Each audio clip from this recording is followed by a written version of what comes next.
Good morning, all. I just wanted to say we'll be starting shortly. Just given it's about 3 minutes for everyone to come in, and then we'll be starting with our program for the day and our presentations from experts. We'll start also sharing the program shortly. Good morning, ladies and gentlemen. Welcome to this pre-local conference of youth webinar. My name is Buitumelo Pauline Marumo, and I am the Public Relations and Communications person at Botswana Climate Change Network. I will be your moderator for today. But first, I would like to extend my sincerest, thank you, I still see the raise of hands. I would like to extend my sincerest apologies. As we know, the internet issues in Botswana. So if I open my video, my Zoom goes away. I see that we already have about 40 people here.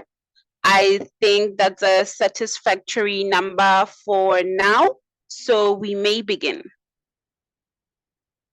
Once again, good morning, everyone, and welcome to the Enhancing Youth Leadership in Climate Action for Sustainable Development in Botswana webinar. I am honored to be your moderator for today. We have a really exciting lineup of speakers and discussions ahead of us, and we'll be focusing on critical issues in climate action and sustainable development. So this is the first two of the consultation webinars that will be happening before the first ever local conference of youth on climate change in Botswana conference, which will be happening on the 4th and 5th of October 2023 at the University of Botswana. LCOY BW 2023 is a collaborative effort between Botswana Climate Change Network, Global Shapers Community Gaborone Hub, Sustain 267, Green Habitat Botswana. And it is basically a climate change conference for youth, by youth, mo Botswana. And before we begin, before I forget, I would like to give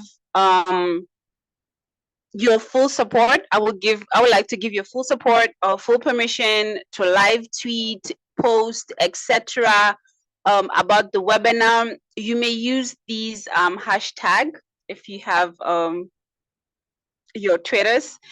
You hashtag Youth Voices, hashtag LCOY Botswana 2023, or hashtag LCOY BW 2023.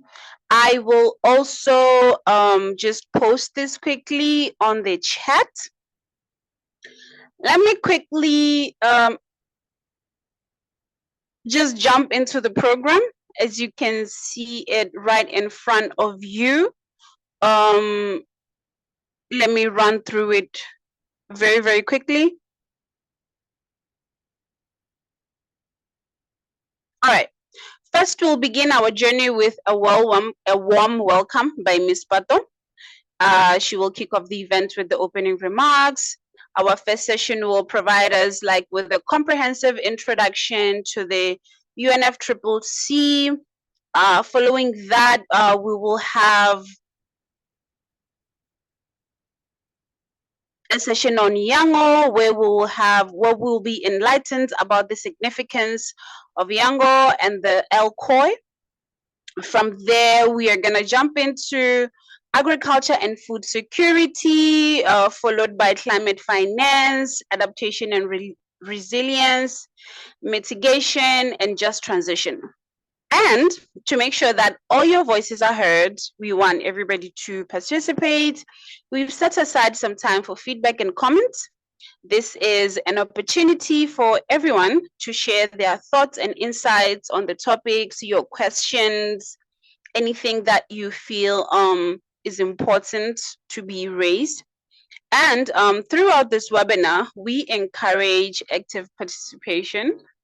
Let's show our youthful energy. We encourage engagement and sharing of ideas. So for the house rules, before everything, raise your hands if you want to speak. Let's maintain some respect for each other. You are welcome also to post your thoughts on the chat as we proceed. Let's collaborate to explore effective ways in which youth leadership can drive climate action and sustainable development in Botswana.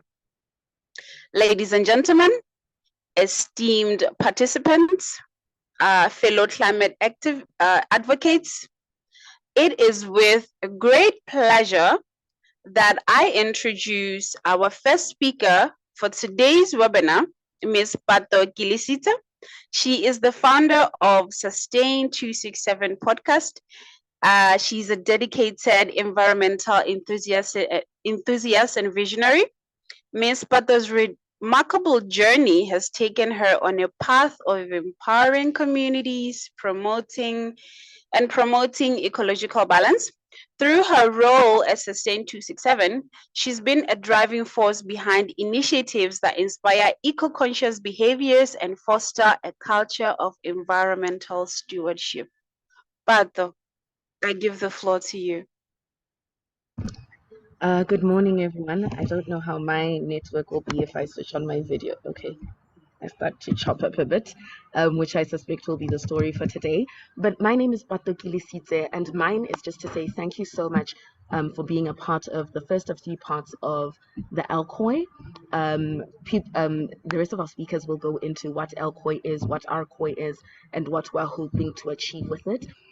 When we put out a form for volunteers, we got nearly 350 applicants. Today on the call, we've got nearly 50 young people, which shows the energy that young people have for responding to climate action. It shows their appetite. It shows what we want to do. And with the objectives of LCOY Botswana, we're looking to promote youth engagement, which we're already seeing is present. Hi, Pato, are you? Yes, can you hear me? Can you hear me? Pato is audible, yes. Oh, okay, great. And then the third one is to empower youth to participate in the UNFCCC process. This will be on the we'll be having this in October. Please follow our social media to find out on updates. We're looking forward to writing this position paper with you that will tell government what we want, that will tell private sector what we want as youth acting on climate. We're a little bit over time, so that's why I'm so short and a bit quick. Welcome to today's session. Let's show up as young people. Let's show out as young people. Let's listen so we're positioned to give full contributions. Thank you so much to all 50 of you for showing up today. Thank you, Madam MC. Okay, it is my privilege to introduce our next distinguished speaker for today's webinar. A devoted advocate for environmental sustainability and a change catalyst. They are here to share their profound insights. This session will provide us with a comprehensive introduction of the United Nations Framework Convention on Climate Change, the UNFCCC.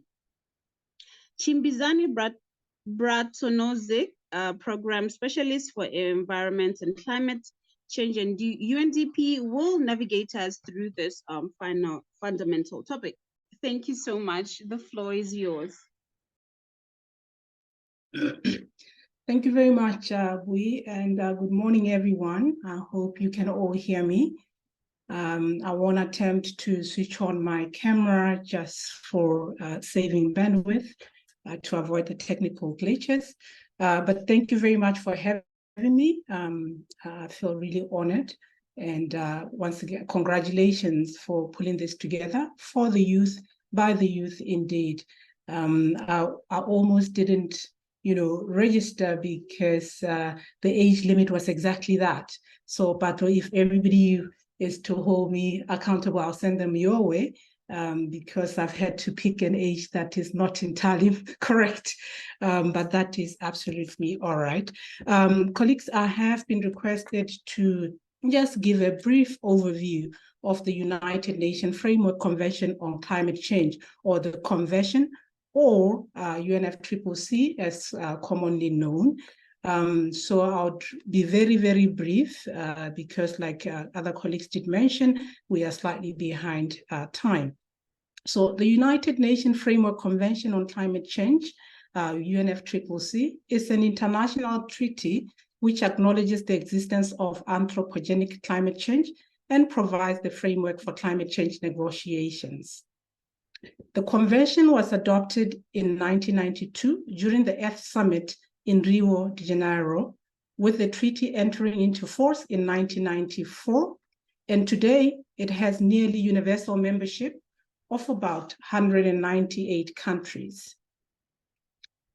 The countries that have ratified the convention are called parties to the convention, and they have committed to act on climate change and regularly report on their progress to deliver on the core objective, which is to prevent dangerous human interference with the climate system. Bui, I see your hand is up. I hope I'm still audible. The UNFCCC is the foundational treaty. Oh, perfect. The UNFCCC is the foundational treaty that has provided a basis for international climate negotiations since it was established. And this includes landmark agreements such as the Kyoto Protocol in 1998 and the Paris Agreement in 2015. Sorry. So what is the COP? You know, the Conference of Parties that I think we are all building towards now in Abu Dhabi, COP28. COP is the supreme decision-making body of the UNFCCC and is made up of representatives from all parties. So the 198 countries that I mentioned earlier. And the COP has met each year since 1995 to review the implementation of the convention. And each COP elaborates and builds on the decision and resolutions of previous COPs, with the Kyoto Protocol adopted at COP3 in 1997 being one of the better known agreements. And at COP 2021 in Paris, the Paris Agreement was reached and has been widely proclaimed as the historic deal and one that will inevitably lead to decarbonization. So it was really smart that the convention recognized that there was a problem, and this was remarkable for its time. You'd recall in 1994, when the UNFCCC took effect, there was less scientific evidence than there is today. And the UNFCCC was smart enough to borrow a very important line from one of the most successful multilateral environmental treaties in history, the Montreal Protocol in 1987. It bound member states to act in the interest of human safety, even in the face of scientific uncertainty. So the convention set very specific goals, have been known to be lofty, but very specific, with the ultimate objective being to stabilize greenhouse gas concentrations at levels that will prevent dangerous anthropogenic, which is human-induced interference with the climate system.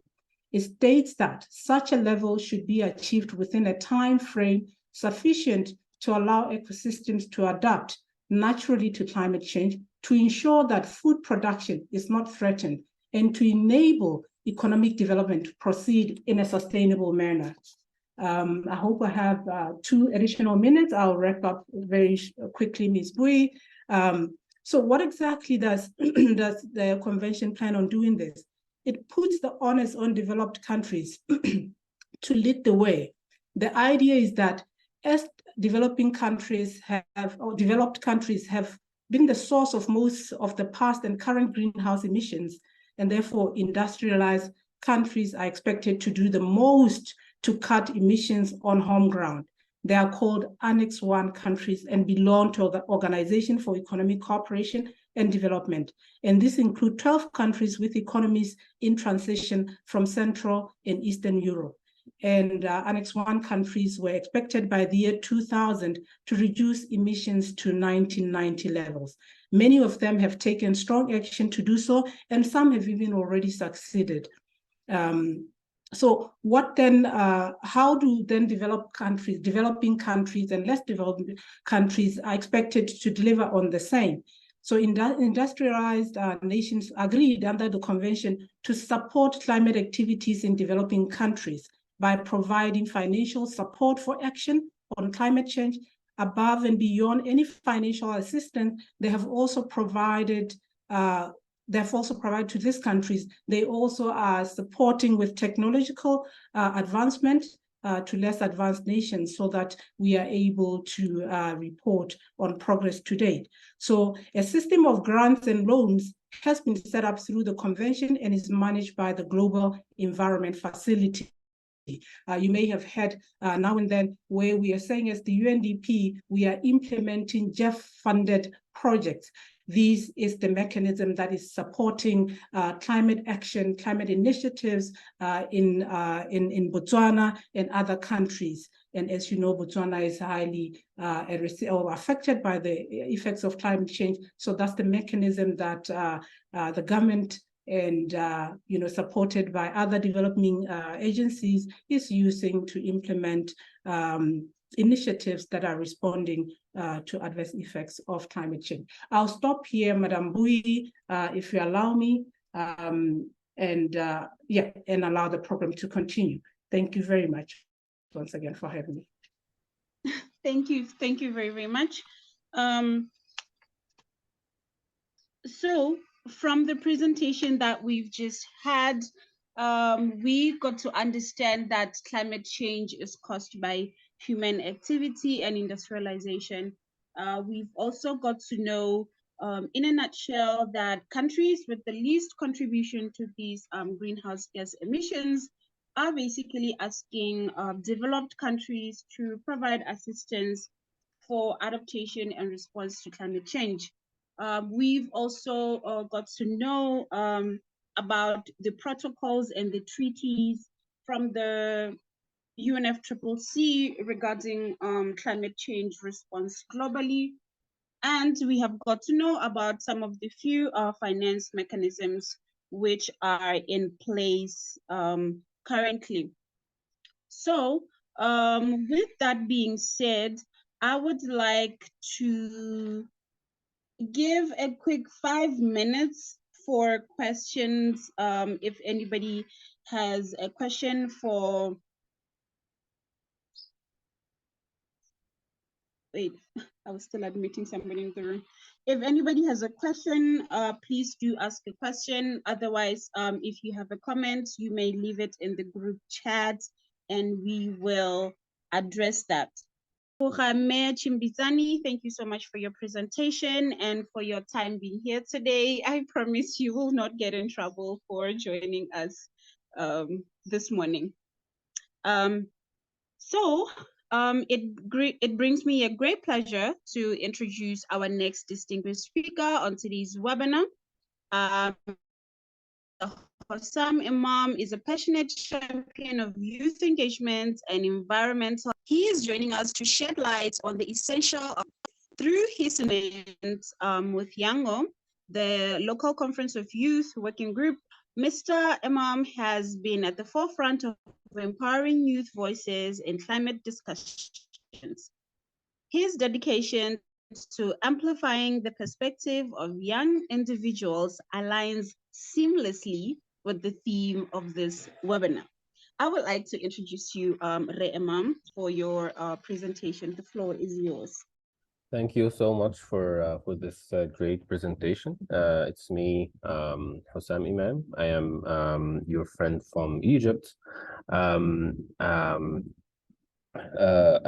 I am working with Yango as a GCT team member, as GCT is a group of people who are coordinating the Yango work and coordinate between all Yango members and the Yango focal points and the secretariat.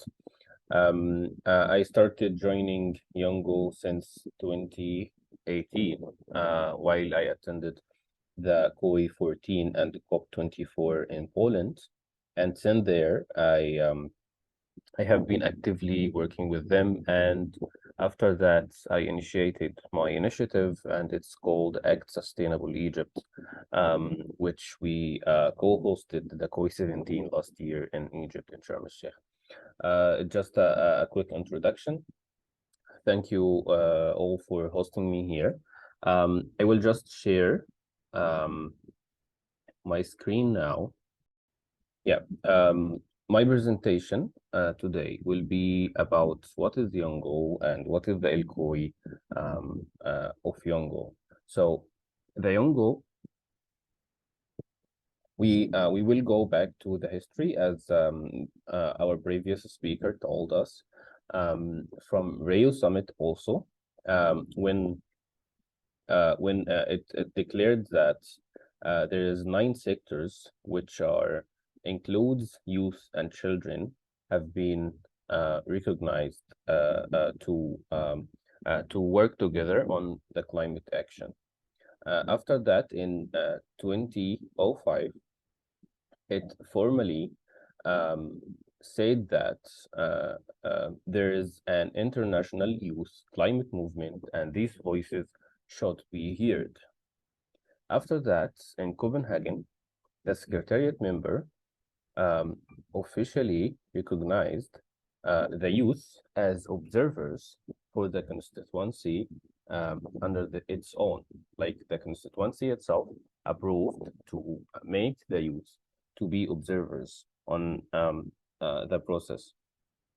After that, in 2011, the constituency confirmed to formalize and confirm Yongo to represent the formal youth voice, the formal youth and children voice in the UNFCCC process. So this was just a start. So it started from Rio until 2011, and we still at the beginning. We just recognized we are advocating for the youth and children rights according to the climate change. So this is how the story began. So the Yongo constituency, what is the Yongo constituency? What is its mission and what is its vision? The mission of Yongo constituency is giving the awareness and knowledge for the youth, for the children, to fight the climate change. The climate change issue that we see it as we should work on a scientific way. So we approach to youth that everything should be harmonized. Every youth should be given the awareness and knowledge and the capacity building needed to know the problem itself. And after that, we push and we encourage youth to build collaborations and cooperation and build networks between each other. So together, it will be more doable. And after that, we are networks, we are collaborating each other. So the policy and the advocacy lobbying. So we are here, we want to be here, yes, but what we want to deliver, we want to deliver a policy change. We want to deliver advocacy for the community. We want to deliver a change internationally. So we lobbying and advocate for these policies in different ways. And this is one of the ways is youth action. We like each person, each individual, each organization are supporting this mechanism in different ways, and we will see how. Okay, so our vision is we see that the society should work together to advocate for the climate, to be in a harmony with nature and the planet, and we believe that the empowered youth should be delivering impactful and positive change locally and nationally and internationally as well. So this is how the mission and vision of Yongo is working. Okay, so I mentioned before there is Yongo is a constituency. So what is the constituencies? Back there, the UNFCCC said there is like a civil society sectors and the categories, and these civil society will be given the name of constituency, and each constituency will represent a civil society category who are working on the climate agenda. So we have here, for example, we have businesses, and they named it as bingo, and they have researchers, and they are named it as Ringo. So the researchers and businesses, they are civil society who are advocating for the researchers and businesses' rights to the climate change. And there is farmers, and there's trade unions, and there is women and gender, and the indigenous people, environmental NGOs, and local governments. So we have here the children and youth in the heart of the civil society. So who are representing the youth and children officially to the UNFCCC here is the Yongo constituency, and this is what we are talking about. So the Yongo have some regulations and some guidelines working together. In Yongo, we are flat structure. There is no hierarchy. We coordinate each other, but there is no boss. We are all heard with one vote, and all votes are in consensus. So if we are not agree on something, or if you are like someone who is not agree for something, we should work together. We should discuss together to be all agreeing on a specific things. And as I said, there is equal voice. Like everyone have a voice, and it is all equal. If you are from Botswana, and if you are from Egypt, and if you are from India, and if you are from UK, it's all one vote, and it should be in consensus. And our aim is to make the children and youth constituency as a UN body. We should have a voting rights at the UNFCCC spaces. Yeah, so as I said before, the awareness and capacity building, this is one of the main roles, and collaboration and networking and advocate for the policy. So this is what we are doing. So according to the youth action, this is how Yongo looks like. The Yongo have many individuals and organizations who are working for youth and children rights in the climate action. And there is a working groups of Yongo, and I will tell you more about working groups. And there is the global coordination team, which I'm part of it. And there is the focal points of Yongo. So this is how the mechanism of Yongo. Hi, I'm sorry to interrupt you, but it looks like your slides are not visible on this side. You can't see it? No. I'm sorry.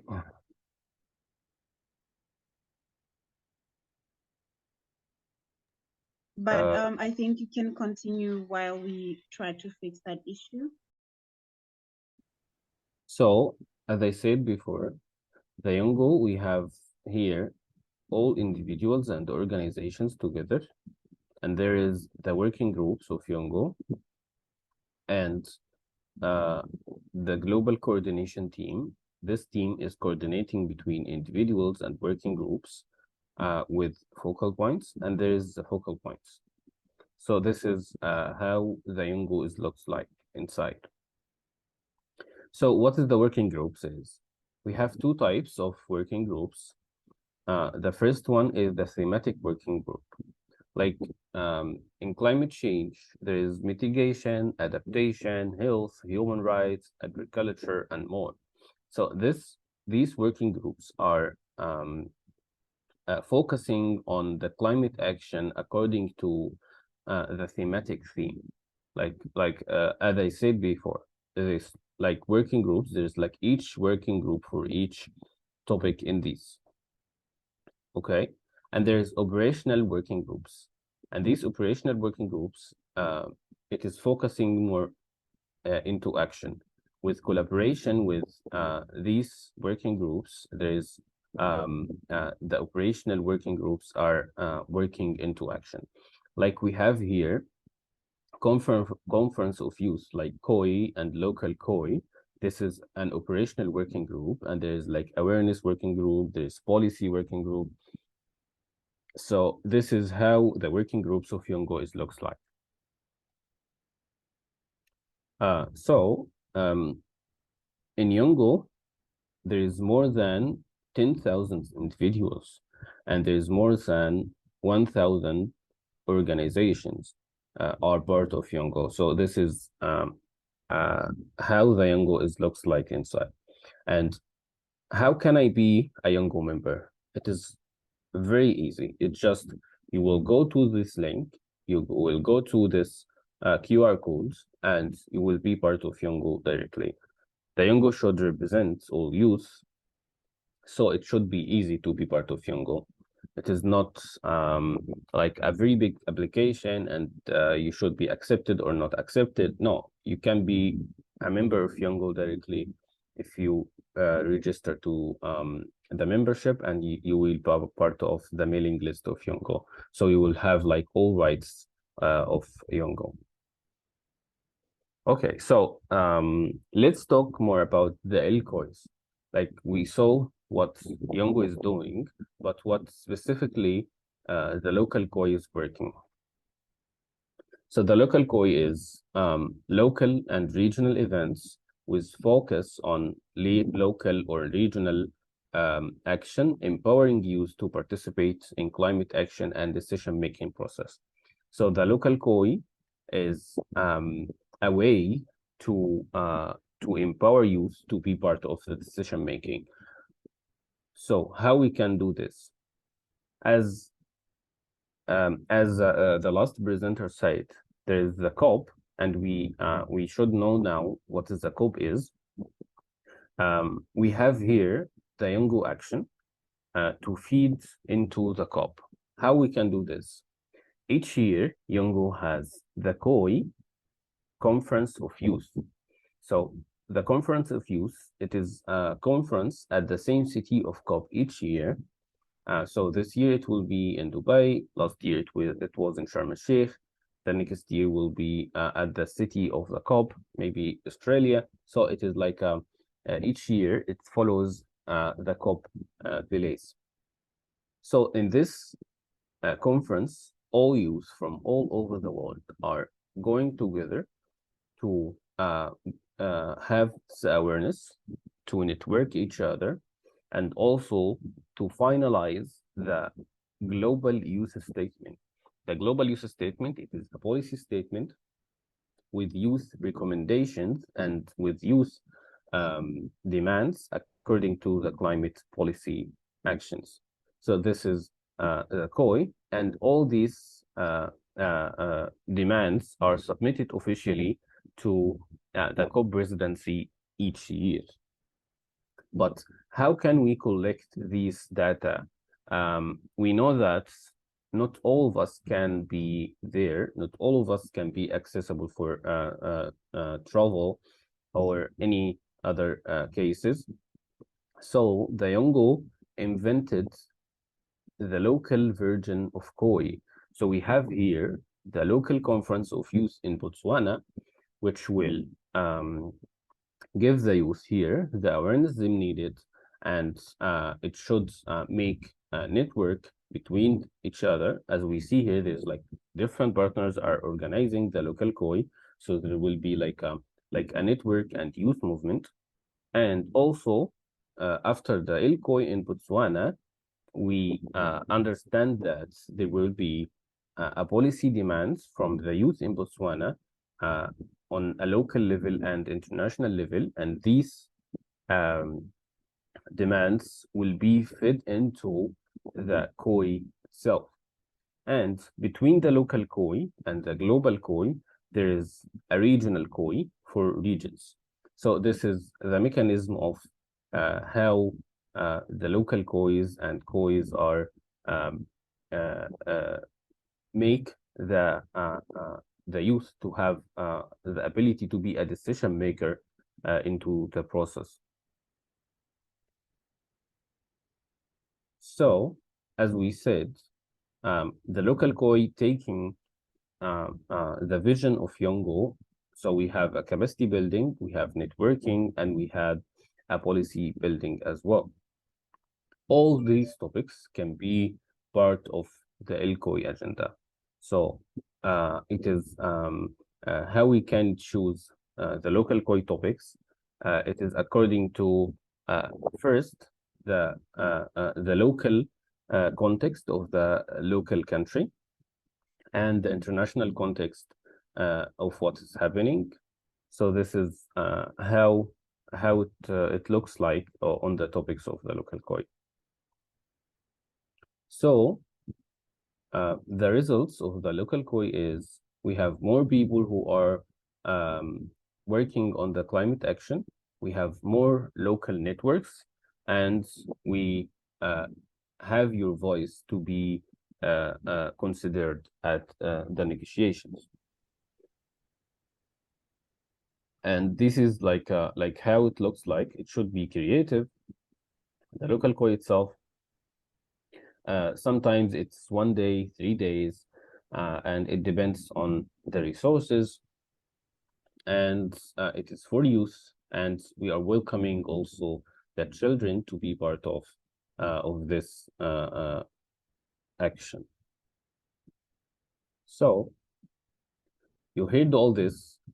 If you want to be a Yongo member, if you want to be part of this change, this is the link. You can be part of Yongo from here, and I will share it with you in the chat box as well.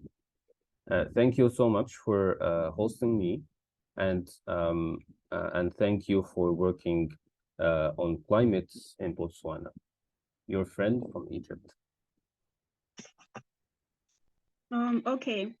Re lebogile, re hosam, Imam. That basically means we are thankful. Thank you so much for taking your time to join us this morning and to give this really thorough explanation or presentation on what is Yango and how does it connect with the UNCCC. So just a quick summary of what he was talking about. From his presentation, we learned that Yango is the official youth constituency of the United Nations Framework Convention on Climate Change. So as we go, you're connecting it to what our previous speaker was talking about. He also educated us that it is focused on youth and children's rights when it comes to climate change. And one of the most important learnings we got from this is that LCOY, or Local Conference of Youth, is like a localized version of the Conference of Youth, COI, which would normally happen at a country that is hosting the Conference of Parties, COP, right? So this localized version is where we get to collect youth voices. As we are here, I think 90 plus young people from Botswana.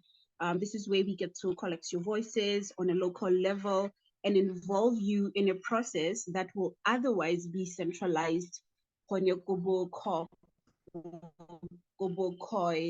where not every one of us can be able to go. So it recognizes that our challenges, our needs, and some of the solutions that are available for climate change, for addressing climate change, are different. Our policies are different. The response in Botswana is different. So I hope that you have some questions for Re Imam before we can continue with the program. So we welcome all the questions. And another very important thing that he mentioned was joining. How can you be a member of this amazing group? We will share the link with you if it's not yet shared on the chat. So re na le dipotso di kakgelo kana sengwe se re ka se latlhelang on this conversation. Okay, no problem. We will discuss more when we come to the discussion parts. But now I would like Hassam to just clarify something for the participants that we have here. So at the beginning of your presentation, you talked about how Yango builds collaborations and change. So can you briefly explain to our participants here how exactly do you do that?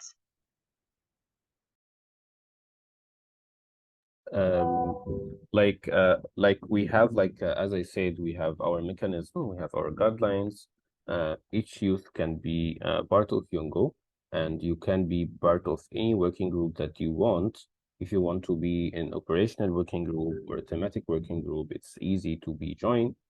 And each working group and each thematic working group working together.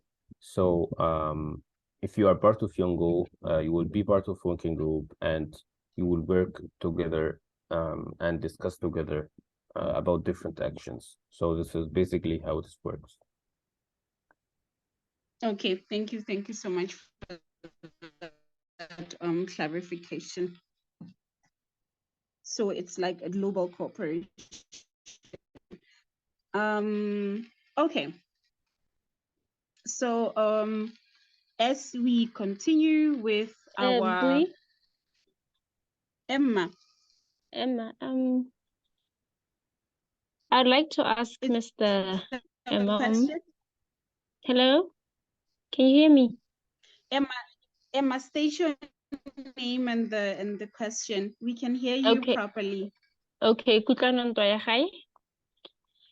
And my question is, Mr. Imam, I've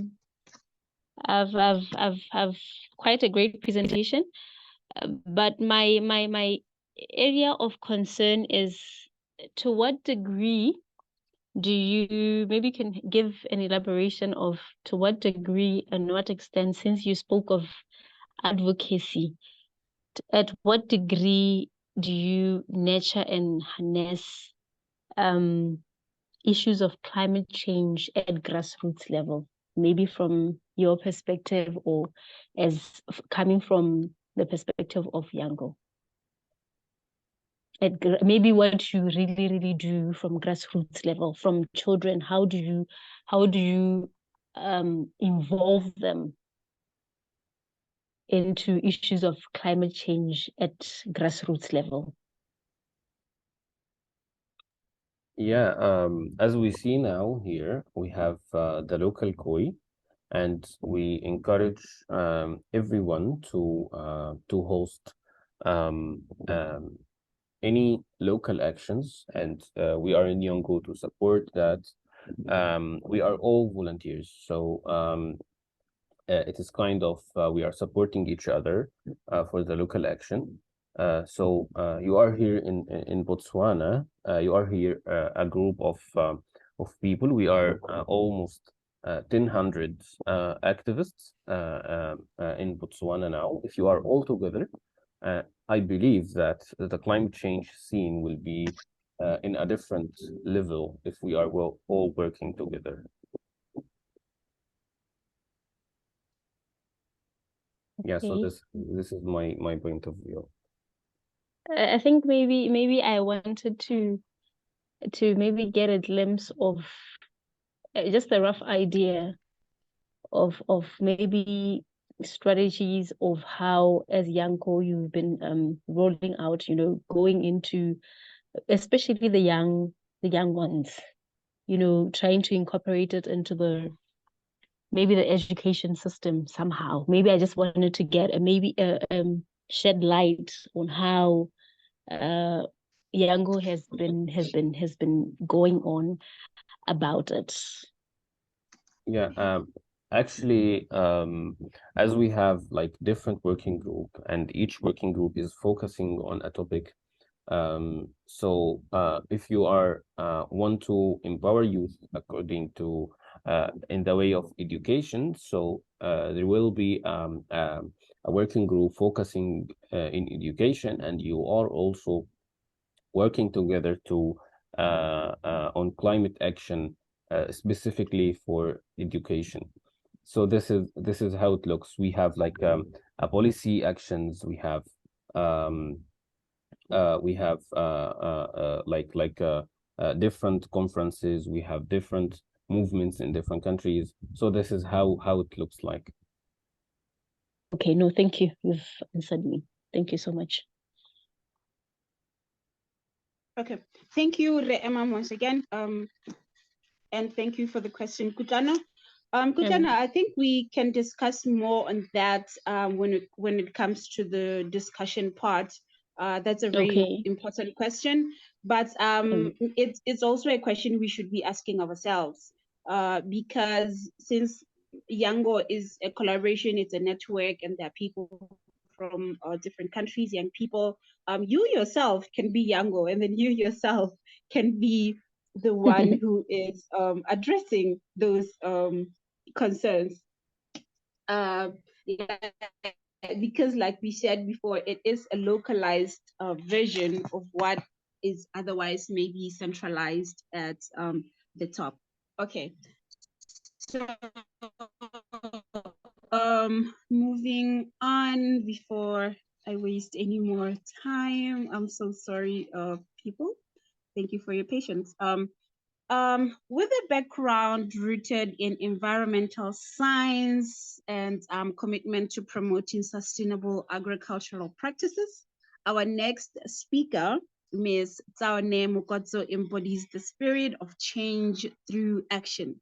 As we delve into the intricate relationship between agriculture, food security, and climate change, her expertise becomes very invaluable.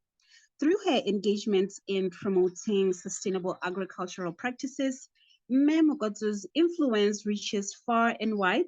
Her insights resonate deeply with the theme of our webinar, as she will guide us through the challenges and opportunities in ensuring a food secure future in the face of climate change. Tsaone, the floor is yours.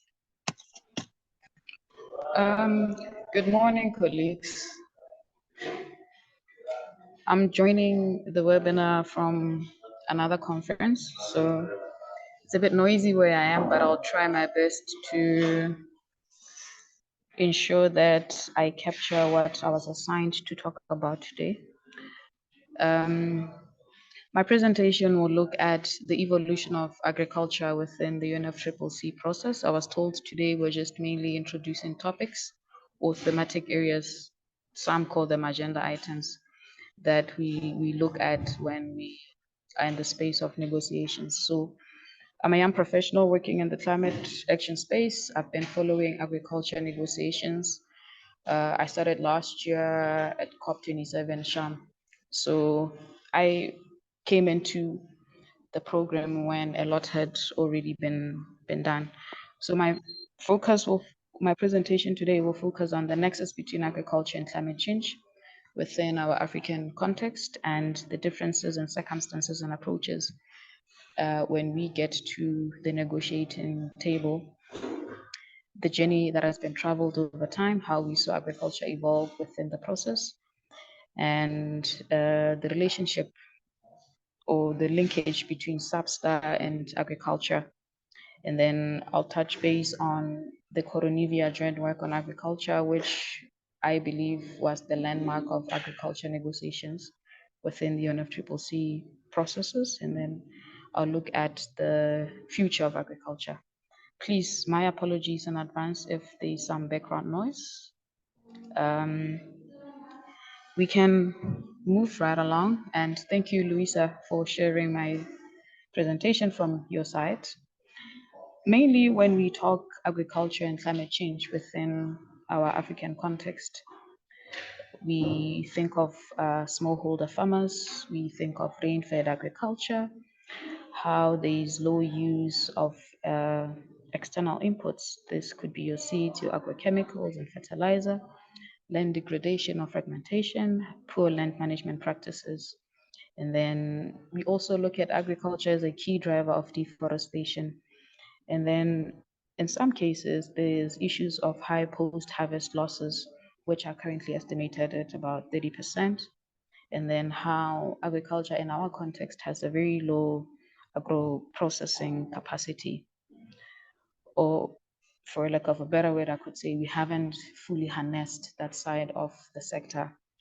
And then how agriculture in our context generally has low productivity given the context and circumstances of where we find ourselves. Now, when we get to the negotiating table, when we discuss issues related to agriculture for our next two countries, that is developing countries, the goal is usually centered around adaptation and adaptation co-benefits because agriculture is a source of livelihoods for our people. And we usually focus on those smallholder farmers that I made reference to. And then key challenges really, it's just how vulnerable the sector is, livelihoods, economies due to the impact of climate change, thus ultimately threatening food security. So our interests are usually centered around means of implementation, and by means of implementation within the UNFCCC processes, we are referring to issues of technology transfer, capacity building, and access to finance. For you to do anything within the sector, you'd need some form of innovation, some form of technology. You'd need to be capacitated, you'd need some means in monetary terms of value to carry out whatever activities you want to carry out. So when we negotiate agriculture, we usually push for more resources and contribution from developed countries towards adaptation, action, and agriculture. Now, on the other side of the table, where you have your Annex 1 countries, their goal is usually centered around mitigation and mitigation co-benefits, because agriculture in that context is it's an industry, very large scale with automized factories. They push for profit, these high emissions, these issues of biodiversity loss and pollution, because at their level they do it at a large scale. So their interests are centered around issues of information and data. So when we get to the negotiation table, they usually push for more responsibility and commitment by developing countries to climate change mitigation. Remember, on the other side, we're looking at adaptation and adaptation co-benefits. So one may ask, how has agriculture evolved over the years within the UNFCCC processes? So in 1992, that's when the UNFCCC was established as an intergovernmental treaty to help stabilize greenhouse gas emissions in the atmosphere. And then 1995, that's when we had our first COP, which took place in Berlin. 2 years later, the Kyoto Protocol was adopted. And within this process, there was nothing on agriculture at that time. The only period where we got to see issues related to agriculture being mentioned was in 2001, when the third assessment of the IPCC reported or concluded that the poorest countries could be the hardest hit by climate change. So this meant that our people who are heavily reliant on agriculture, they were more or less going to face challenges. So the next time or within the process when we heard of agriculture, Substar was requested to host some workshops to address scientific, technical, and socioeconomic aspects of mitigation of climate change. And then several session topics are related or well related to agriculture, including agriculture, forestry, and rural development. So in a nutshell, just how issues evolved, agriculture within the process really wasn't coming out. The only time we got to start seeing agriculture gaining momentum was after that period of 2011, where the substar was requested now to start giving attention to issues of agriculture, because the EU had brought it forward as part of the bunker fuels discussion. So they would talk about it, but it was just mainly in passing or mainly in part of the text. And even as part of the text, it was not sufficient enough. And you could imagine what that meant for developing countries whose economies are solely reliant on this sector or industry. Now, it's also worth noting that in 2012, 53 submissions came through with views on agriculture, and then 2013 there was the first workshop on agricultural adaptation, and then 2014 there was also a call for submissions and workshops still related to issues of agriculture. 2015 there was a workshop on early warning systems, and then 2016 there was a workshop on adaptation productivity. 2017, that's when now I would say things started shaping up within the UNFCCC, because a decision was passed on agriculture being adopted as part of the agenda through the Coronivia Joint Work on Agriculture. This was UNFCCC decision 4CP23. It's called Coronivia because at the time they were supposed to do it in Bali, and Bali is Coronivia is one of the places in Bali. So at the time they couldn't travel to Indonesia. So this meeting happened in Bonn during the SBI sessions. So the decision requested the two subsidiary bodies, being your SBI and SABSTA, to jointly address issues related to agriculture over a 3-year period.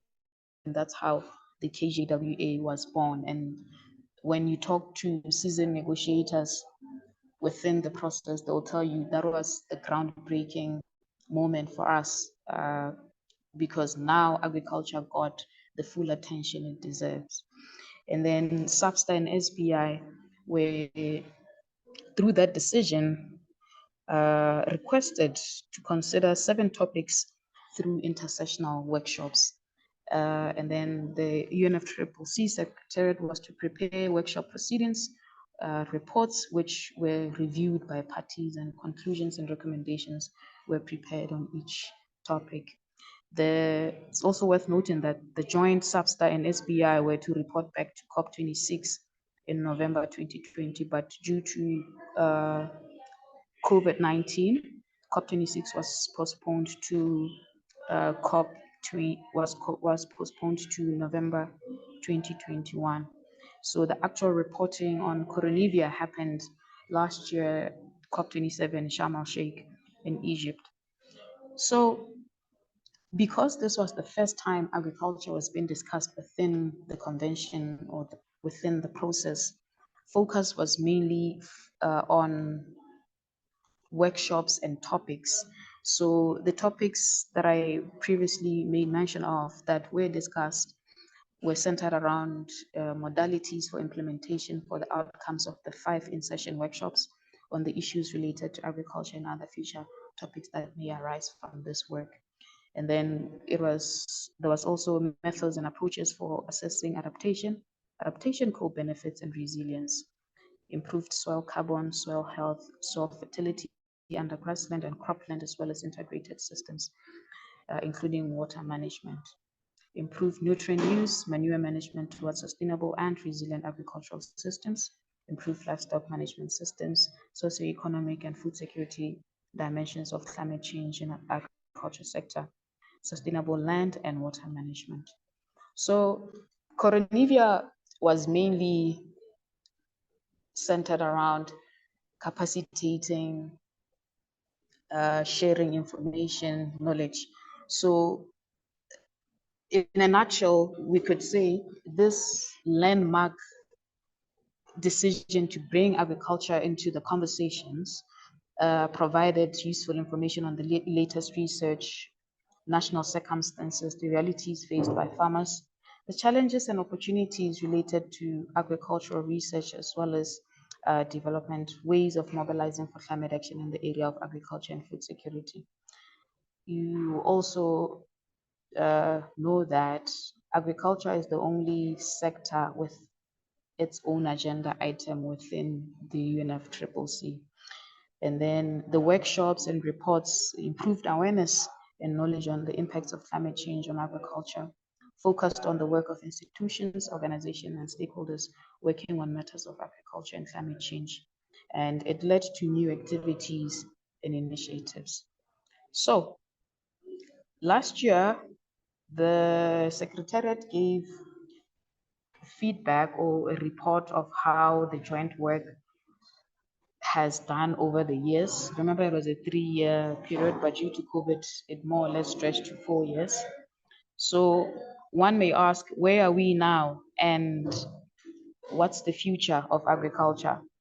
One of the key outcomes that came from COP27 last year, particularly for the group of 77 and China, the AGN, was we need to continue the conversation of agriculture within the UNFCCC process. So the big question was, now that Coronivia is coming to an end, how then do we proceed with agriculture? So when we got to the negotiating table for the group of 77 in China, that is inclusive of your Africa, your Latin America, your Indias, and China also is a part of that. It's mainly a group of developing countries.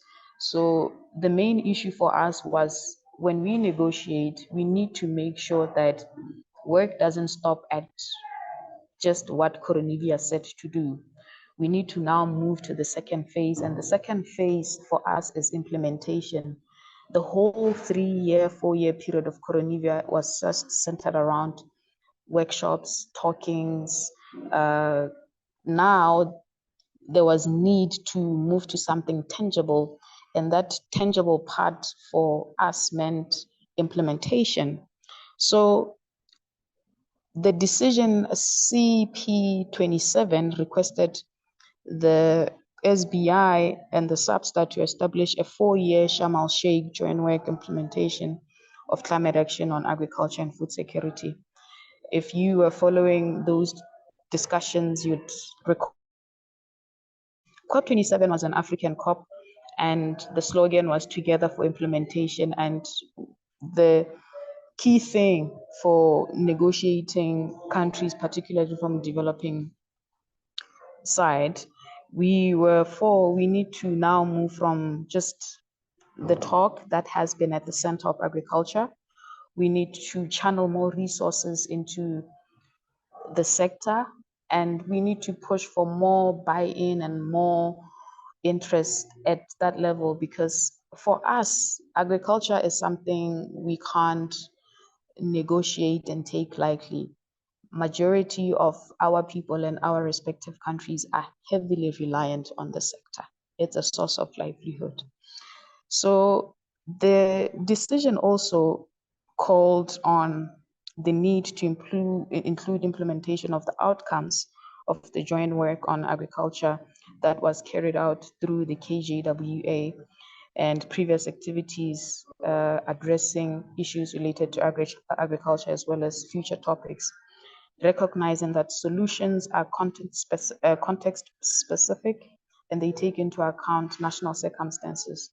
In as much as we form one Africa or one block of G77 representing developing countries, we have different circumstances in our respective countries, hence the need to emphasize taking into account national circumstances. And then the decision also recognizes the fundamental priority of safeguarding food security and ending hunger in particular, and the particular vulnerability of food production systems to the adverse impacts of climate change, hence finding the need for an enhanced climate action on agriculture and food security. Now, I recall there were issues of people saying we didn't address issues of food systems, particularly on the subject of agroecology. The fact that we have different national circumstances means that we are using different systems or different food systems in our respective countries. So the reason why we couldn't single out agroecology within the decision text was to ensure that it does not become prescriptive. We need to understand that what works for country A may not work for country B. So when we negotiate, we try to be open of that. Rather, instead of singling out the various systems that people may prefer or want to hear, you'd rather just combine them. So one of the key things that the decision CP27 brought forward was that we need to look for ways of how we are going to operationalize this new 4-year joint work that will be taking over from what Coronivia did. And then parties were also asked to submit topics of what they would like to see now going forward being addressed or discussed. And then there was also parties being requested to submit views on an online portal that will be established. And this online portal will mainly help link our farmers with various farmers from other countries. It will enable an environment for knowledge sharing. Really, the discussion around that was, as we transition into implementation, there has to be ways or means in which we could do that. And in a nutshell, that is just what the decision was speaking to. So in the interest of time, I think I'll pause here and open up for questions. It's quite an interesting agenda item to follow. It's also because if you recall, I did give an account of the differences in our circumstances and approaches when we get to the negotiation table. For the other guys from the global north, they look at agriculture as a business. And when you look at us from developing countries, we look at agriculture as a way of life. So there are always those interesting conflicting views, those interests that we need to follow. One thing that I also forgot to mention was just give an account of how the negotiation process goes. So usually a country would prepare their position, and then they would use this position to meet within the regional bloc. In our case, would meet as the AGN, and then from meeting as the AGN, we now will meet with a group of 77 and coordinate amongst ourselves, and then we go to the negotiating table. So it's a process that starts first internally in the respective countries, moves to the regional bloc, and then moves to the bigger bloc of the group of 77 in China. And then we now get to your SBIs or your COP now, where we get into the negotiation process. So I will pause here because I have to also quickly dash back to the meeting I'm attending this side and open up for questions. I hope I've done justice to the subject, just to briefly get to introduce what it's all about, how it has evolved over the years, where we are now and where we are going. Thank you. Thank you so much, Metzaone. If there are no questions, I think we can proceed. Halathe Masigara, is it a brief question that she can quickly answer about to her meeting? I give you 30 seconds to ask the question. You can go ahead. Thank you so much. I think we all understand that the impacts of climate change are stronger on countries with fewer resources and very low income. So my question for Ms. Downey is, I want to know whether there has been any fiscal or budgetary measures in place for this implementation stage that we're getting into, especially for us developing countries from the developed countries as of now. Thank you. Okay, if you recall, Africa has been pushing for this, the polluter must pay principle. And now with a lot of conversations happening around loss and damage, within the convention itself, we see a lot of interventions or programs being launched. I remember last year at Sharm el Sheikh, the COP presidency launched the FAST program. I'll just get it was in partnership with FAO. So as the conversations are evolving, we are also seeing agriculture being discussed in certain rooms where decisions are going to be made relating to matters finance.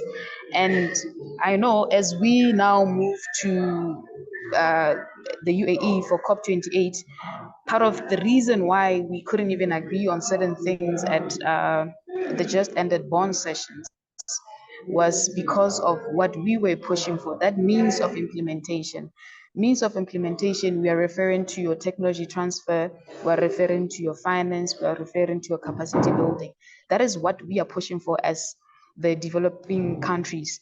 And that is what the other guys from the other table, being guys from the developed countries, were resisting. They wanted to continue more with workshops. Even the topics that they had put forward as part of the submissions from the decision 3 CP 27, their workshop submissions were centered around more topics. And we were saying we have done a lot of talking in the previous joint work. Now we want to move into implementation. So when you look at the submissions, because some of these you could get from the portal, they were centered on, for Africa and for developing countries, because I know Asian did make a submission. Our submissions were based on that. How do we unlock the finance part, which we see as the missing element to improving the sector, improving how our farmers are doing things. So within the convention, we now see agriculture being discussed across various thematic areas, loss and damage being one of them. There's also the Nairobi Work Program. Agriculture is being discussed there. There's also agriculture being discussed in other avenues like climate finance. So what we were also pushing for was to open our minds and not just close ourselves to agriculture, but agriculture within other contexts. You also remember or know that adaptation financing accounts for only 24%. And what we are pushing for is adaptation and adaptation co-benefits. So through the negotiating table, we are trying to lobby and push for that. There's always going to be resistance, but we are also pushing, and I guess through constituencies like Yongo that push for more advocacy, this is one area that young people could tap into and literally, put or apply pressure through, because we need you guys. It's difficult for young people to get into agriculture because the sector is expensive. You need resources. We see people who are in agriculture in countries like Malawi, where cyclone hits, you lose your crop before you harvest. Those are the realities that you need to put forward or to present, so that negotiators can know this and are aware of this. One may say, but we do talk about them. The talking is never enough. We need to apply pressure, and for the young people interested in the subject area, I think if you pushed for advocacy, you could do it through your creative skills. If you're an arts person, there's an avenue around that you could use to push for more awareness and advocate for these issues. And you're right, we do need finance, and we also agree with you to say in the negotiation table, that's what Africa, also with their colleagues from the Group of 77 in China, are pushing for, means of implementation. Thank you.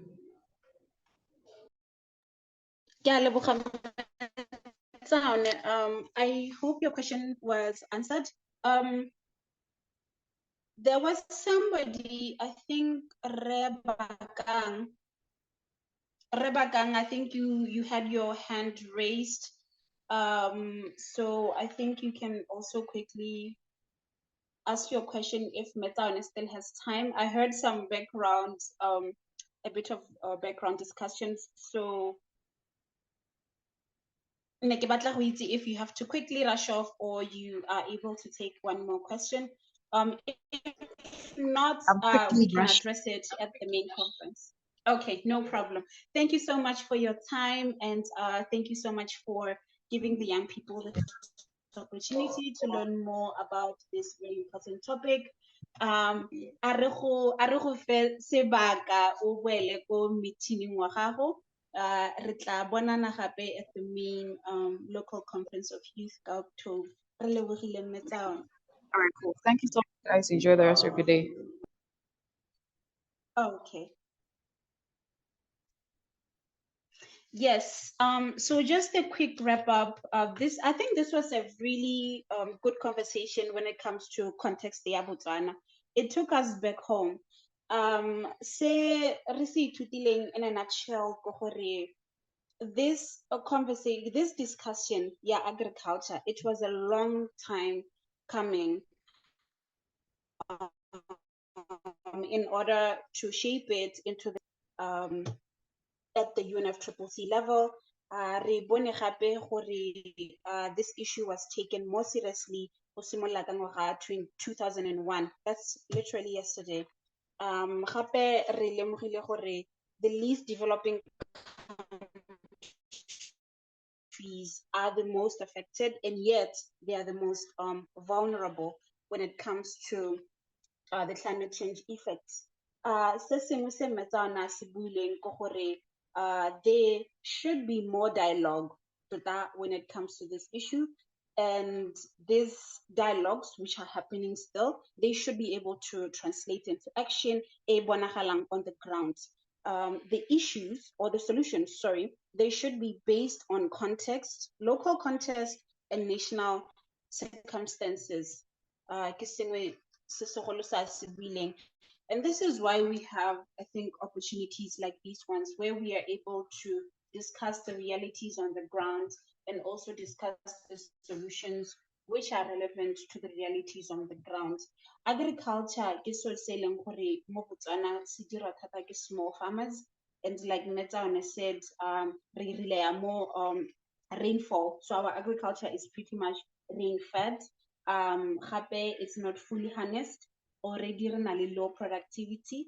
Already the sector is vulnerable to climate change.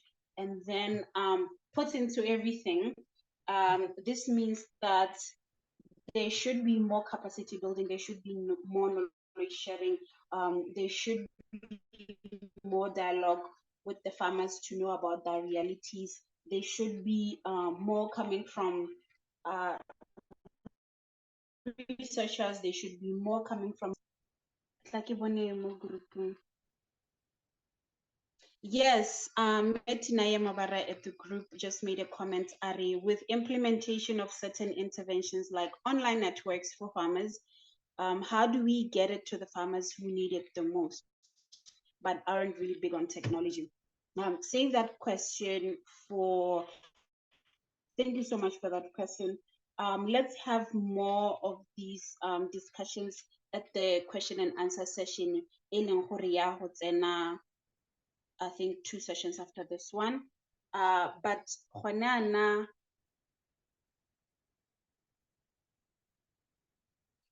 ne ke batla go introduce Re Tlhalero.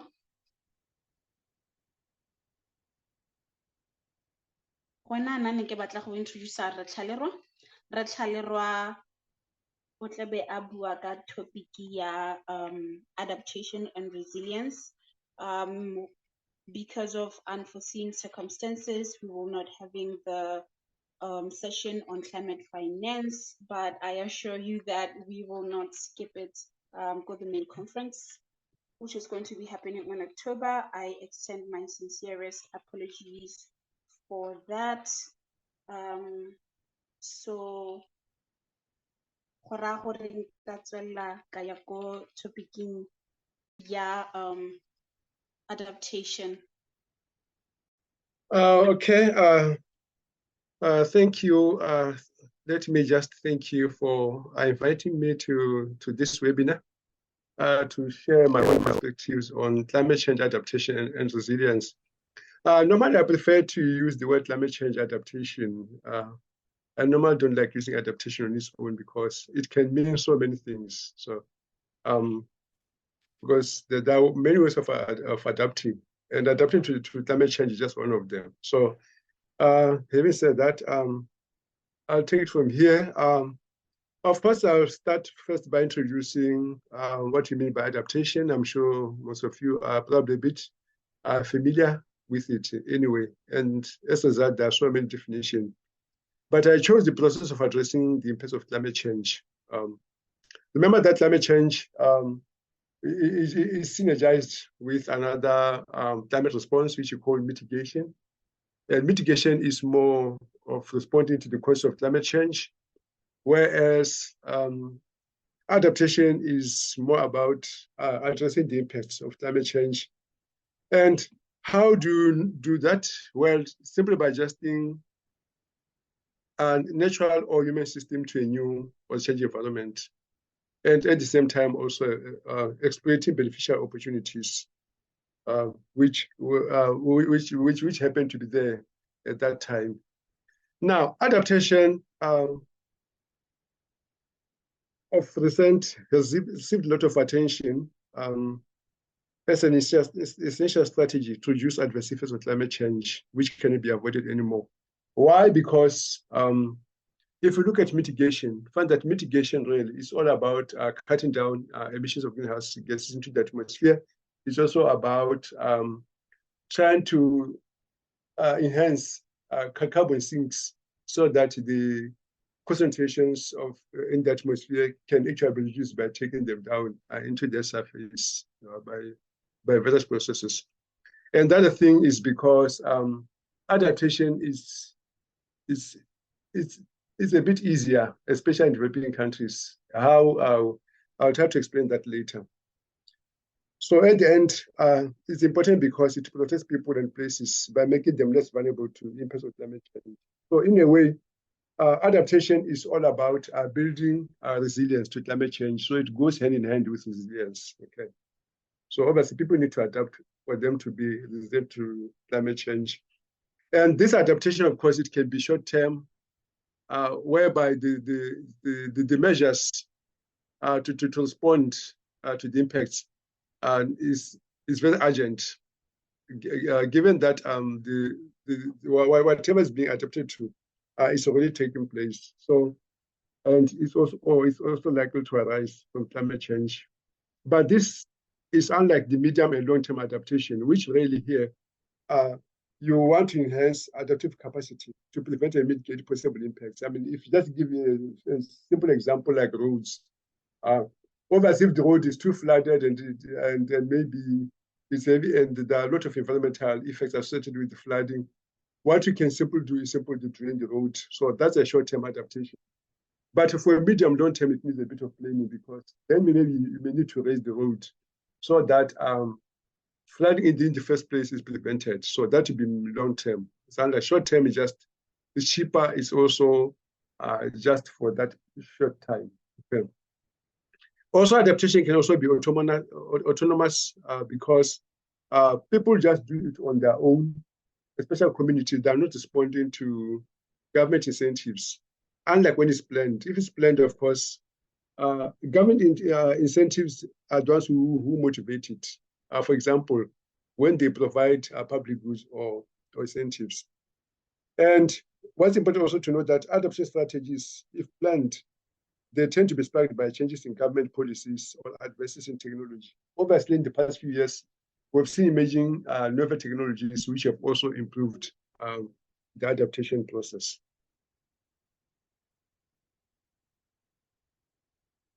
I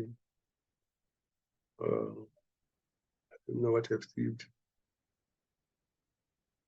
Yes. So, of course, in the adaptation process, the first step, of course, is to be to accept the impacts and bear the losses that result from risks. For example, if you manage retreat from sea level rise, it's accepting the impact. Yeah, but and also offsetting losses by sharing or splitting risks, maybe by insurance, for example. You could also avoid or reduce exposure to climate risks. In that case, anything, if maybe you've got buildings which are likely to be affected by flooding, for example, you can just maybe find a way of climate proofing them, or simply maybe changing the location of activity. And another one, of course, is to exploit new opportunities. Obviously, new opportunities are always arising. And I think if you look at funding adaptation, it's also more to do with trying to give money to those new opportunities which people are embarking on in order to drive the adaptation process. And this adaptation process or practice are informed by local climate change effects, of course.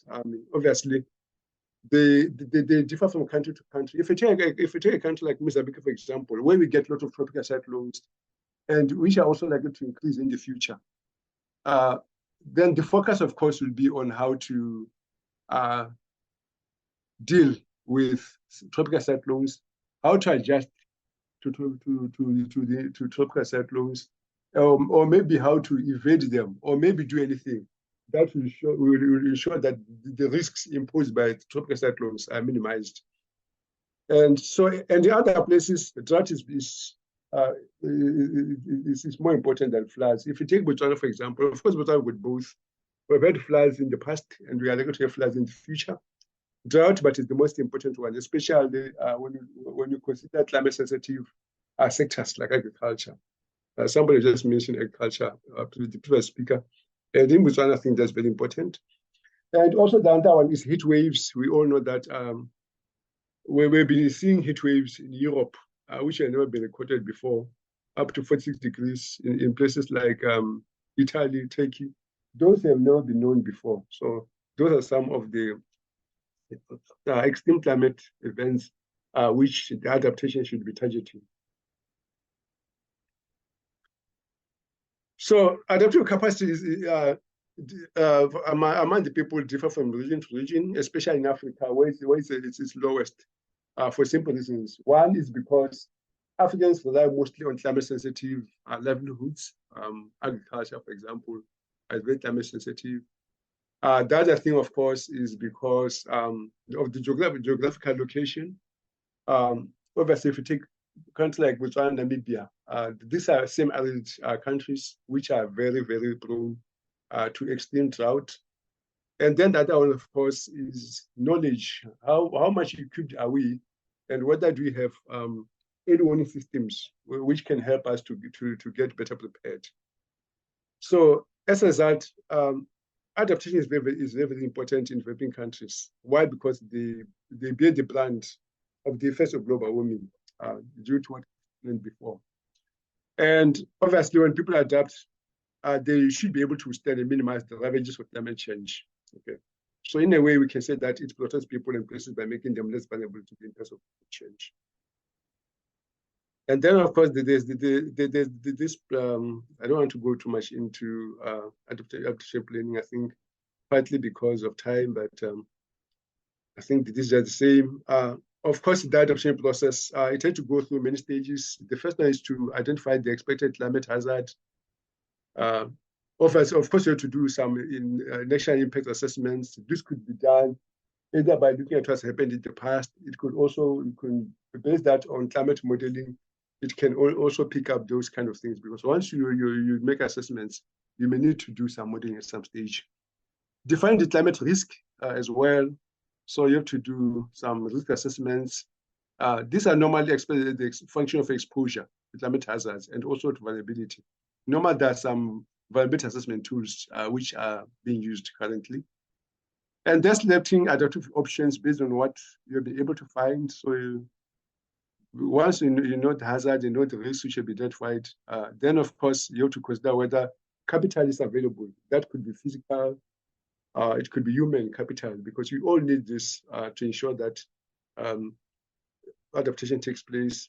And then you have, once that's done, you have to implement appropriate adaptive actions. So, and then, but the most important part, of course, what does it happen is to keep monitoring and evaluating. So there are various options which can be availed to help to adapt. This can be structural, physical, social, and institutional approaches. And I've just listed quite a few here. Early systems, I think those are key. We've seen, you can see a tropical cyclone there in the picture there, which will make a landfall in Madagascar. Obviously, with early warning systems, people could be aware of this, and then they can find a way of adapting, and probably find a way of maybe moving to higher ground, or maybe moving further inland where the impacts are less strong. Ecosystem restoration, it could be either forestation or maybe trying to manage the wild, increasing seeds fertility and so forth. Building climate resilient infrastructure, you can see those dome houses there. Those are supposed to be climate resilient. They can withstand all kind of weather conditions. Water supply and security there. You can see our North Water, South Korea there, bring water to where people need it most. And then you've got coming up with action plans for climate emergencies as well. Climate smart agriculture practices. If you're a farmer, this changing climate, you need to do practices, soil moisture management, minimal tilling and so forth. But more importantly, you also need to consider diversifying livelihood, moving away from climate sensitive livelihoods to maybe to occupations which probably not affected by climate in a way, or they're less likely to be affected by climate change. So this one is just to explain anticipated adaptation and reactive. Anticipated adaptation, of course, you normally take in advance before you can actually see the impact of the climate change. Reactive, it means that you are responding to what has happened already. So, and adaptation in natural systems is reactive by nature. But in human systems, of course, it can be both anticipated and reactive. You look at this table here, which was adopted by the Intergovernmental Panel on Climate Change in 2001. You can see that under human system, natural systems, you can see that the anticipatory, the reactive, and you can see some examples there, which I don't think I've got much time to go through. So at community level, people can erect building infrastructure that is safe and more sustainable. That's what you probably should be thinking of doing in Botswana. Replanting forests and restoring damaged ecosystems, that also be necessary, I've just talked about earlier. Diversifying crops so that they are better able to adapt to changing climates. For example, you can see the picture there. If you opt for maize, which is less drought resistant, and then replace it with sorghum, which is probably a bit more drought resistance. And then you can choose resilient livestock breeds that withstand prevailing climate conditions. I think we've got our own Botswana breed, which I like very much. I like maybe those exotic breeds, which probably are not adapted to this kind of climate. And also, lastly, to investigating and developing innovative solutions to reduce natural catastrophes. So those are very key. So what are the benefits of adaptation? Well, there are many, but I just included a few here. The first one, of course, is sustained or increased agricultural production. You can see on this image here, that's a farm in Panama, Tenga in Botswana. You can see that it's quite extensive. So a lot of output there. Higher household incomes is also what you are likely to get when adapting. And improved environmental services as well, security of asset base, but more importantly, you become less vulnerable to extreme weather events. And it's also a cheaper alternative to climate change mitigation in most cases, especially in Africa, because there's a possibility to use indigenous technology knowledge, which also improves social acceptability. Mitigation, sometimes it involves certain technologies which may not be easily to get here. Thank you. Questions and answers. So that picture there was used by the Global Adaptation Week in August 2022 when over 500 delegates attended the event here in Botswana at GICC last year. Thank you so much, Madam Chair.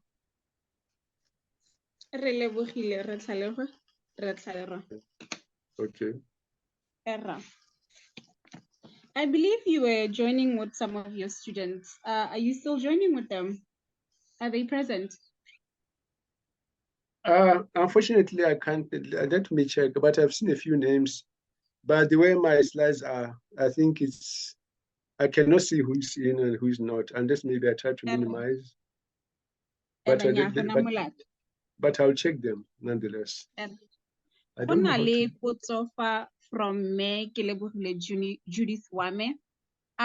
Would you say GMO crops are a good mitigation to climate change? Well, though ideally for me, I would really prefer generic. I mean the generic ones, simply because I think they're healthier. But because of what's happening now, these genetically modified foods, they mature very fast, and also their climate needs are not as severe as those of the generic ones. So really, I would say we're still fine, although maybe I don't know how healthy they are, but I still think it's a good idea to have them. But you should be worried of what they're likely to do to our bodies. Now, nonetheless, in terms of from a mitigation point of view, adaptation point of view, of course they are more preferable. But then in terms of health, that one I'm not quite sure. Thank you. Okay. Erra. There's another question from Khaolatle Masikara. Are there any policies in place for climate change adaptation at national and local authority level in our country that are ready at implementation stage? Yes, we have some of them. Certainly, there's one on climate smart agriculture under the Ministry of Agriculture, which they've been trying to push, and I think they've been having some pilot projects where they're trying to implement this climate smart agriculture and trying to build capacity among farmers to work on that. And then the other one, of course, is more into the Botswana National Climate Change Strategy. It also talks a bit on adaptation. And then, of course, we've got different forums which are actually trying to, which are working with government in order to try to improve adaptation strategies. I think the government now, in a way, I think is working very hard. Currently, there are some policies which are being developed, but of course, you must start with a strategy. A strategy forms a policy, but so far, for most, I don't think we are there yet. But in some ways, yes, we are. And the other one, could we have any detectors? So some of them have just passed on the chat box. I couldn't read them, but there are some questions there. Maybe you can read them out to me. So yes, I would say that the adaptation policies are there, but some of them they are not really. They are more like blueprints in a way. So I don't think that they're working policies. Thank you. Erra, I've been reading out the questions on the chat box, but for now, I would just like to read out this comment from Kailo Disang. Nari, I don't know if this is related to the topic at hand. I believe let also be addressing on hydroponics too, side by side. Ki yone ya climate smart agriculture ye re tlhalerwa a ntse a bua ka yone. I think it falls there, not I think. There is another question from Erra. It falls at the climate smart agriculture. Re lebogela your comment. Go na le potso nngwe from Katlego Mano. in our country, do we have early detectors of severe climate change and natural disasters, which can help farmers be aware of the situations beforehand? Okay, thank you. Yes, we do have early warning systems, but remember that we are living in a global world. We are aware that the Department of Meteorological Services, they always they always give some early warnings. Could be on radio, it could be on TV, of maybe impending extreme climate events. For example, we know about that there's always they work with the Department of Forest and Natural Resources, especially in terms of detecting and maybe informing people about the possibility of wildfires, the possibility of cold fronts and cold weather, which is not good for certain crops like tomatoes, of course. They have also been warned about the coming flood events. I say, yeah, certainly they are. Of course, because the capacity that they use information from the database in terms of satellite, for example, data and so forth. So I think we have the capacity to do that. The detectors are there, but those are we are just using those detectors. They are not ours per se, but we've got access to them, satellites and WMO databases and so forth. Those can be used to forecast severe climate events and natural disasters. But of course we are limited because we don't always have got the instruments which we can call our own. So in that case, sometimes we have to rely on other countries, especially developed countries, to help us with data which can then be analyzed to make the predictions and the forecasts. Thank you. Erra. And We have yeah. many more questions coming in. If we are not able to take all of them, there's a question and answer session coming up. So let me just quickly go to the next one. Potso e tswa ko go Wangu Mahama a re, I'm interested in hearing professors' take and relating sustainable waste management to climate change adaptation. Ratlalera? Well, this one is a bit of a tough one. Why? Because yes, we've got the waste management policy in Botswana, which is also in blueprint. But the problem with our policies is that they're easy on paper. But the question is whether they're working policies. Because for them to work, then we need to have some enforcement tools which are made into law.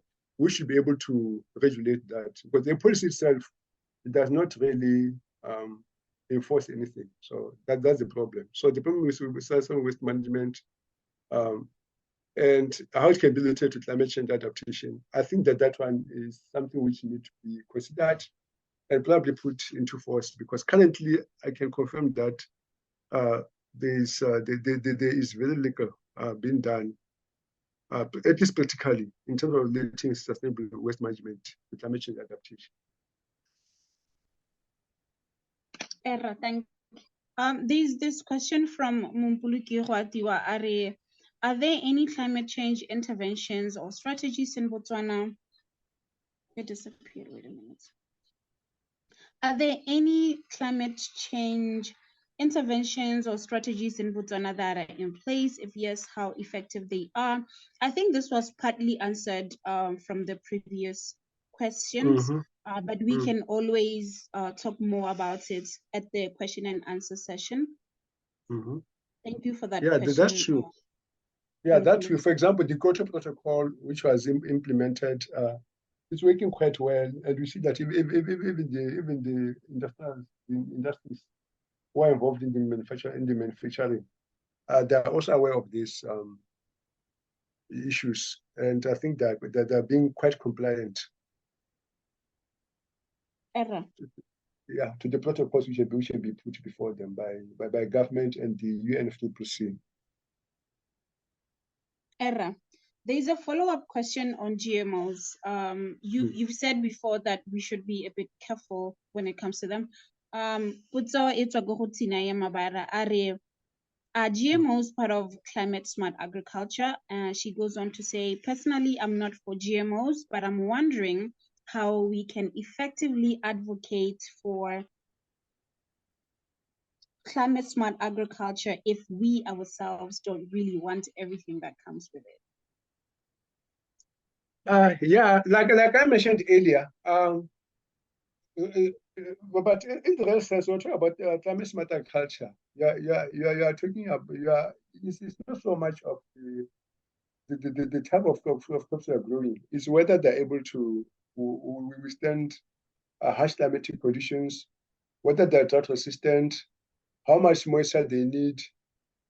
Can they withstand frost, for example, high, low temperatures? Can they stand heat waves? All this. But whether they're genetical or non-genetical or they're organic, it's not really that. I don't think it's not very. It's not very important. Even in this which is advocating for climate smart practices, agricultural practices. Well, whether it's genetic or organic, it's not very clear that's a problem. Era, there was a really interesting question regarding indigenous knowledge. I don't know where it disappeared to. The person who asked it, can you type it again? Unless it's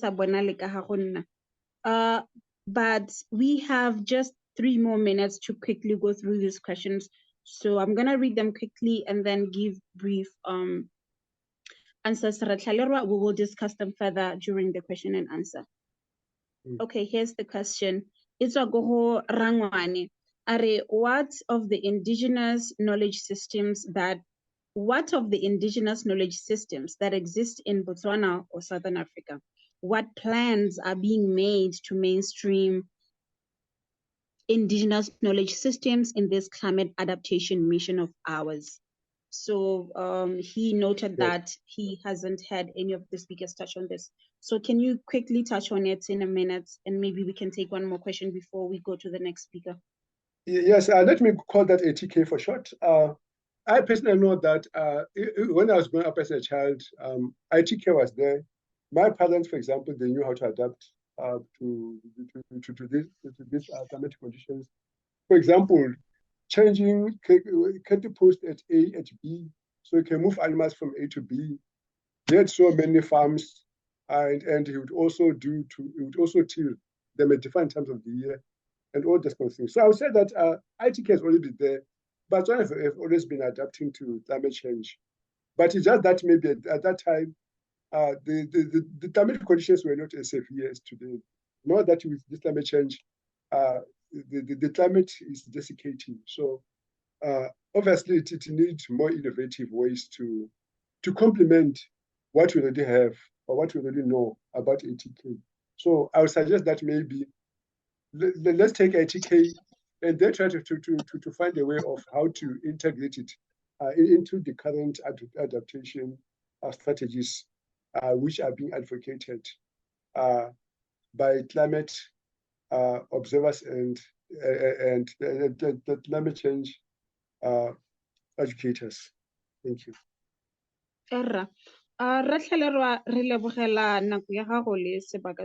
That you took to be with us here today. I know that you are very busy with your lessons that side, but I think we have 1 more minute until we go on to the next question. Sorry, to the next session. I wanted to know if Kutlano is still here. Maybe she wants to say something in 30 seconds or less about this question, indigenous knowledge. Kutlano, if you're here. Okay, Hasiwa, it's still no problem. Ratlalera, thank you so much once again. And we appreciate all the invaluable insights. Well, thank you, madam. Let me also mention that I'll be joining throughout the webinar. That's great because there's more questions for you. I'll just note them down. Re tla di discussa during the question and answer. Okay. Ladies and gentlemen, please join me in extending a warm welcome to Re Lesedi. Sorry. What's the word? To Lesedi Bafetanye.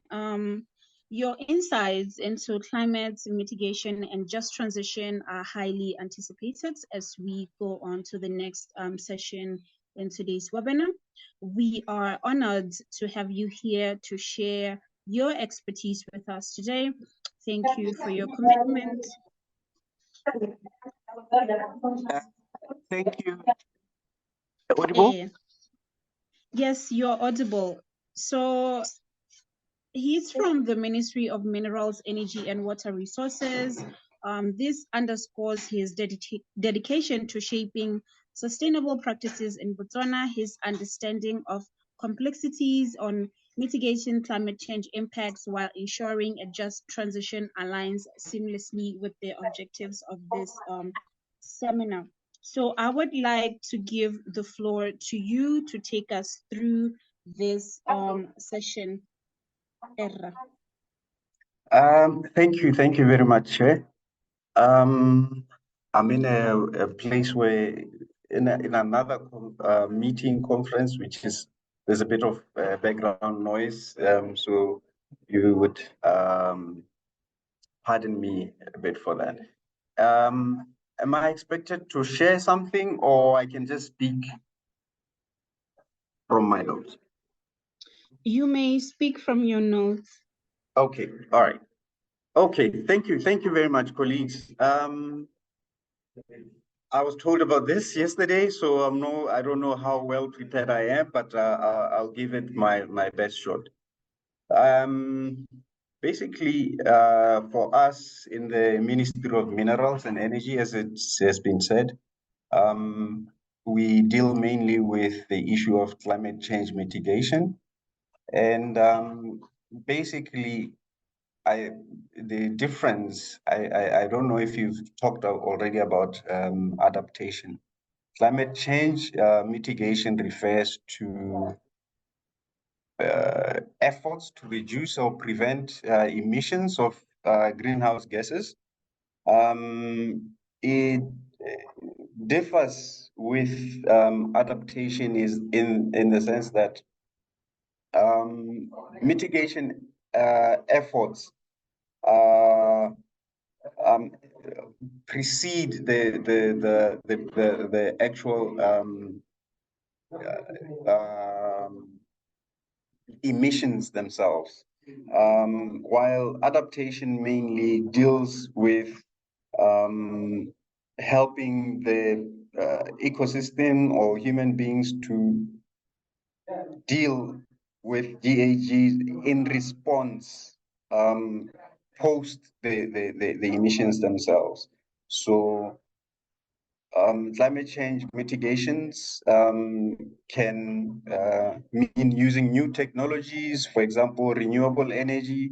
The other thing that people don't talk a lot about is the issue of making equipment more energy efficient.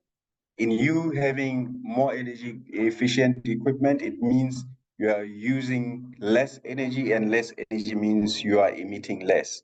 So a lot of people talk about renewables, but they more often than not do not talk about energy conservation and energy efficiency. So I would say that would be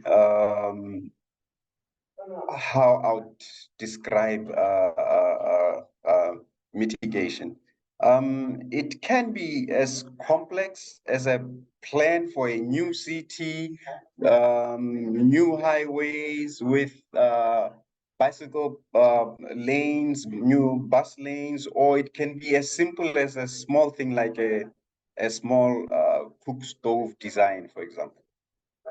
Now, in terms of the energy sector in Botswana, I could just share three major targets that we have to ensure that we meet our pledges in terms of the Paris Agreement. The three targets are that we plan to have a 50% share of renewables by the end of our Vision 2036. We also plan to, before 2036, we plan to have at least 30% share of renewables by the year 2030. And then in terms of energy, you remember I talked about energy efficiency and conservation. We plan to also have a 25% reduction in total energy consumption by 2032. Now, these are our targets.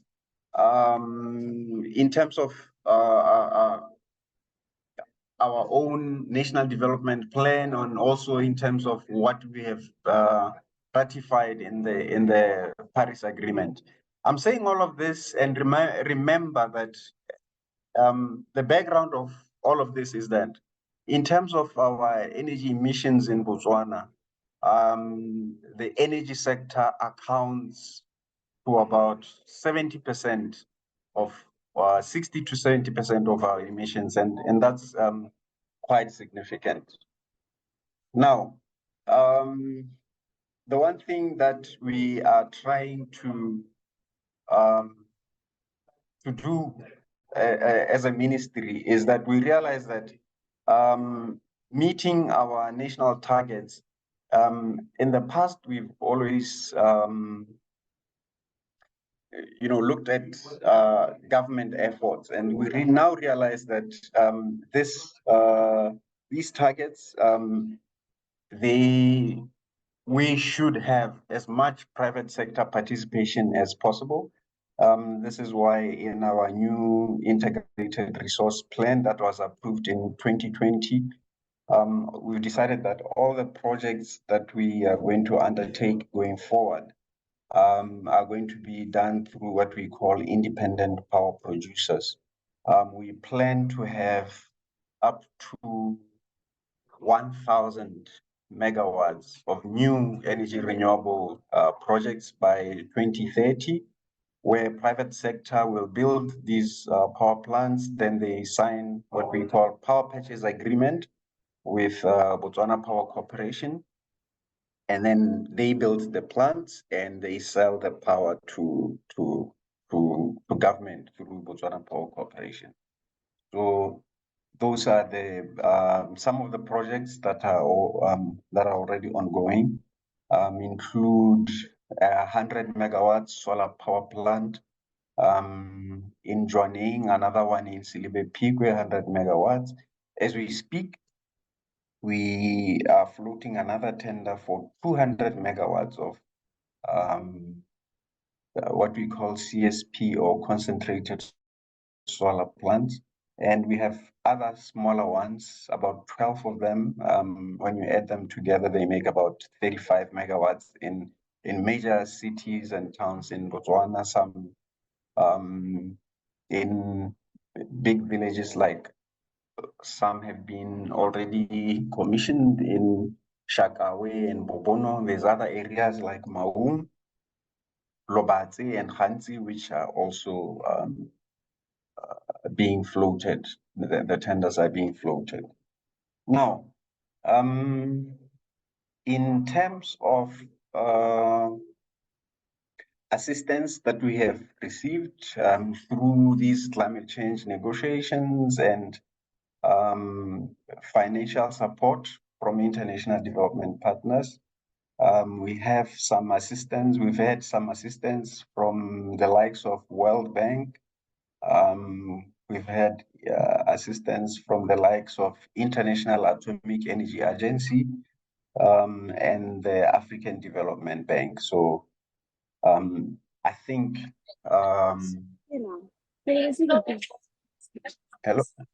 hello. Excuse me, Ms. Van, do Okay, you have a okay, response on there's this? some background Are you noise still behind. there? Okay.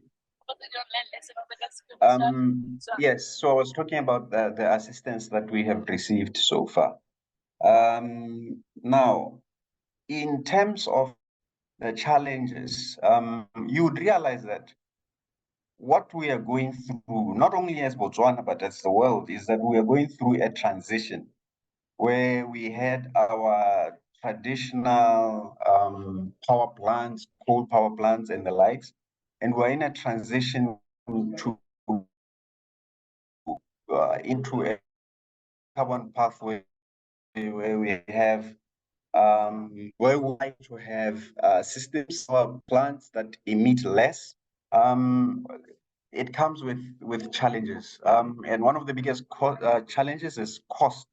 You realize, well, although the renewables, the cost of renewables is going down, it is going down, but not to the level where we can implement them at the level that we would want. For example, there's something in the power sector that we call base load power.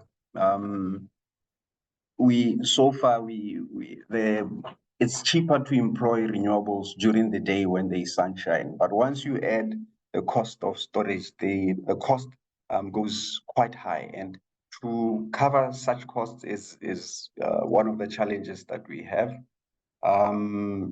Also, as Africa, we still have some investors viewing Africa as a more riskier environment for investment, and this perception, it almost always filters into the cost of the project.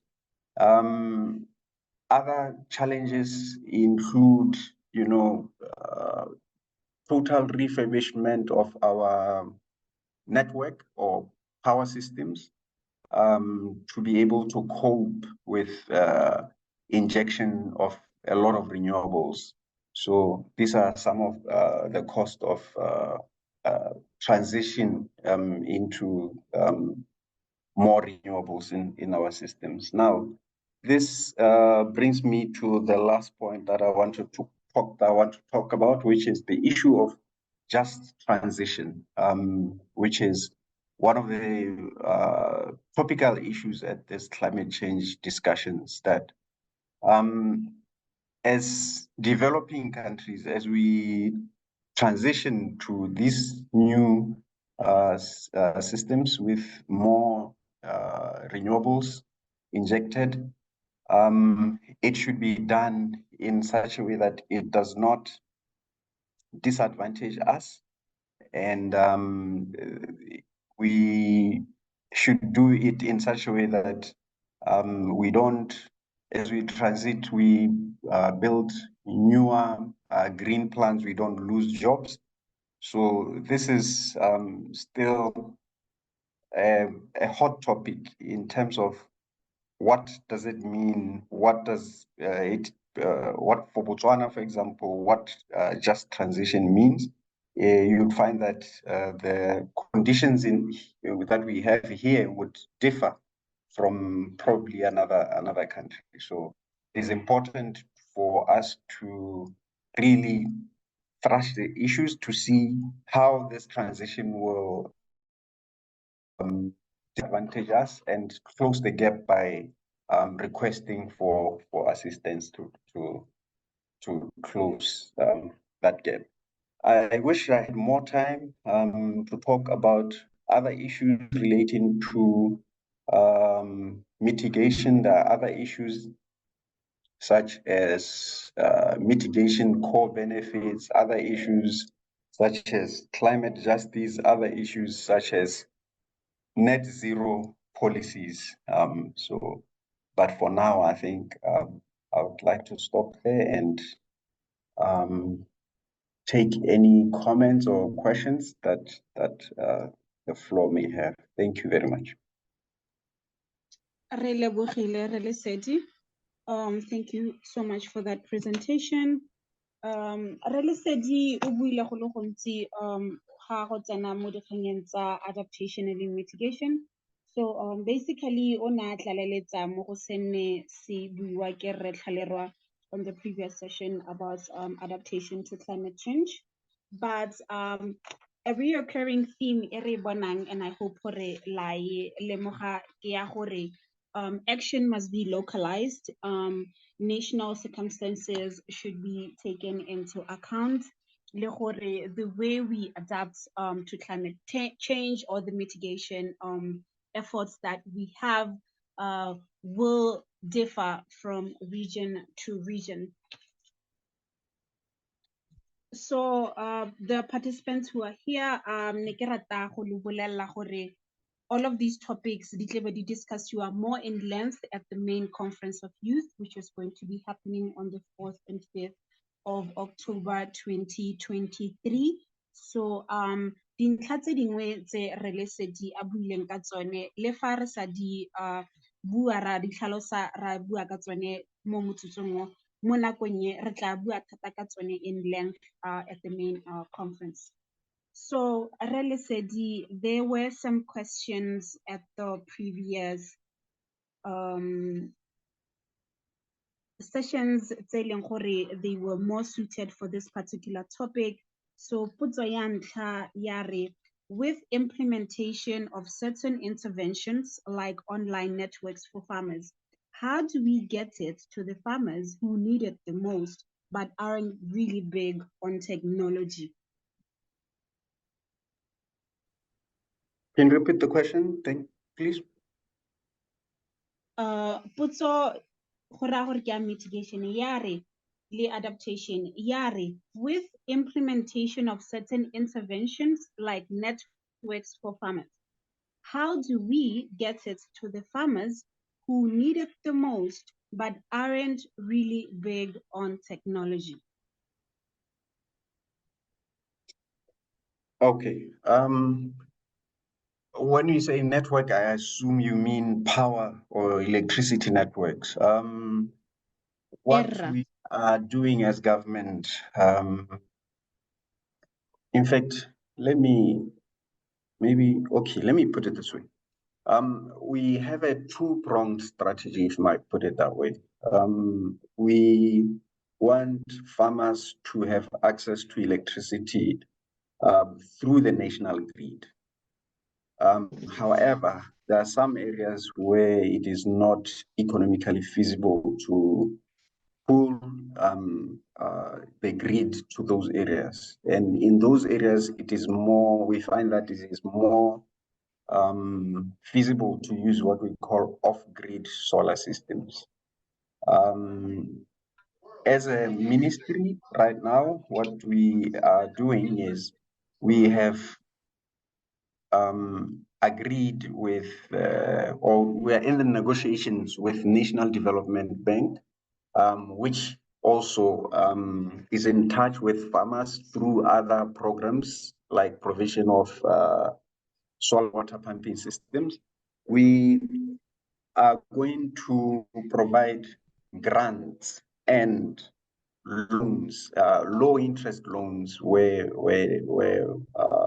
applicable, where farmers will apply at NDB to be assisted with solar water pumping systems, solar PV systems, so that they can use in their farms to run their equipment. Now we have some funding from our development budget that we'll use for this, but this will just be for the initial phase.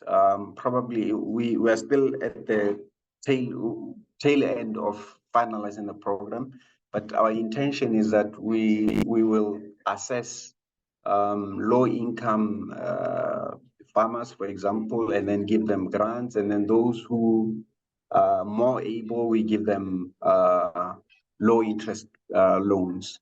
We are hoping that before the end of the year, a National Development Bank should publicize the program for farmers to apply. In addition to that, there are other programs like the biogas program, where we are also supporting farmers in terms of clean cooking and space heating using cow dung. So these are some of the programs that we target people who are off-grid, for them to have access to modern energy services. So if people want to have access to these programs, they can contact us at the ministry to get more information on how they can access these programs. Thank you. Erra, thank you, Relisedi. There is one more question before we let you leave. Yari, Botswana is a developing country, and nonetheless, it has much resources like coal. So, what is the UNF their resources in order to develop their countries? How are they meeting halfway such countries? Care to address that question? Can you repeat again? The network was good when you started the question. Erra. Yari, Botswana is a developing country, and nonetheless, it has so much resources like coal, which help with the development. So, what is the UNFCCC saying about developing countries using their resources in order to develop their countries? How are they meeting halfway such countries? It's a question from the floor. Thank you for the question. This is a very tricky one.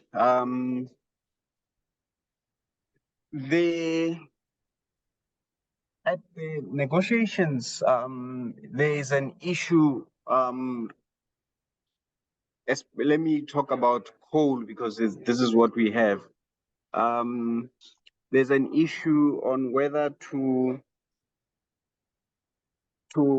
allow countries to phase down or phase out coal by 2050. There are divergent issues on what language to use, whether to say phase down or phase out. Now, as a country, like the person who was asking the question was saying, we do have resources that are locally available, such as coal that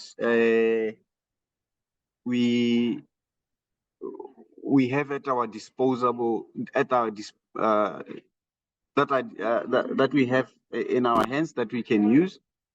But at the same time, we have our nationally determined contribution that through which we have pledged to say this is how much renewables we are going to inject into our power system. Now, if you ask me personally, my position is that we as a country should adhere to the promises that we made. But adhering to the promises does not say that we cannot use the resources that we have. Remember, a lot of countries, NDC says that they are willing to put in more renewables provided they get support from developed countries. And this is the position that we have, even as the African group of negotiators, that the principle of common but differentiated responsibilities, the so-called CBDR, we should stick to it, that we are common, but we should be differentiated according to our national circumstances. There are those countries that will have the resources to inject renewables, especially developed countries. But in terms of us developing countries, they should always be this position that we can do so much with our resources, but to go even further, we will need more support. That is to say, conditional pledges. So where we are, like I initially started my presentation, I said we have pleaded, we have pledged to say we will have 30% contribution by renewables by 2030 and 50% by 2036. And I would say we are punching above our weight already by putting such, those are very ambitious pledges that we have made. But if any party or any country would like to see us do more, our country is open to receiving more support to get to have even more higher targets. But what is important for now is to achieve what we said, what we pledged in our when we ratified the Paris Agreement. I don't know if I've answered, but maybe I can get a reaction from that.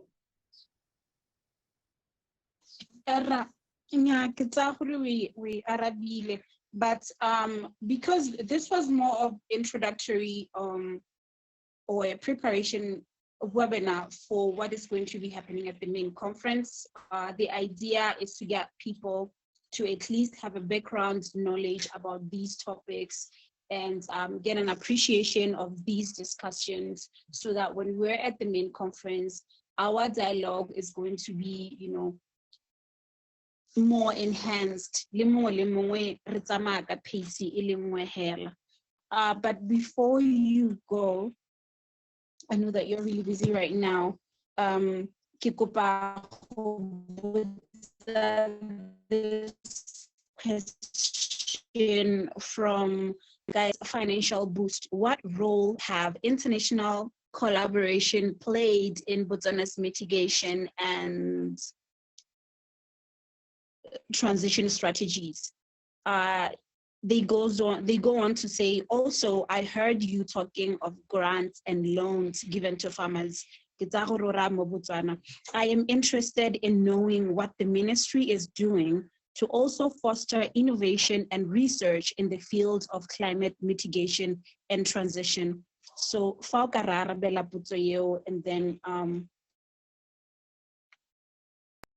Okay, no, thank you very much. Maybe I start with the last one first. In terms of, I think there was a question relating to research and development. As we speak, the ministry is planning, after a very successful project on biofuels, we are planning an international conference, probably in the next 2 to 3 months, where we will be sharing results of the research and development that we have been doing relating to biofuels. Biofuels, what I'm talking about is where we are using resources such as beef tallow from BMC, Mahura Itlengasala, BMC, or things like used cooking oil, to produce what we call biofuels. So this is the research is done as we speak. There are some vehicles even at University of Botswana that were bought that are currently operating using this biofuel. It's actually a mixture of diesel and biofuel. So we are going to be launching a conference. We are going to be launching this results of our research at this conference, where private sector or people who are interested in commercializing some of these things may get more information on how they can move forward. That is an example of a research project where we were looking at trees in Botswana which have potential to produce this biofuel, and results of this research will be made publicly available. Now, there was another question on how has our international development partners assisted us. They have assisted us a lot. Normally, this type of assistance is I'd put it in twofold. The first one is capacity building, where we capacitate ourselves to be able to appreciate the issues better, to help us to do what is things like energy planning. If I give you an example, to develop strategies for renewable energy and energy efficiency, we got help from the World Bank to develop these strategies. There's other projects that are ongoing. I talked about the renewable energy projects that are going to add about 1,000 megawatts by 2030. We are having assistance in terms of negotiating contracts. These renewable energy projects, the contracts they're not the usual contracts that we are used to in the energy sector. So we do get capacity building in terms of negotiating contracts with independent power producers. And without the likes of African Development Bank and World Bank, we will not be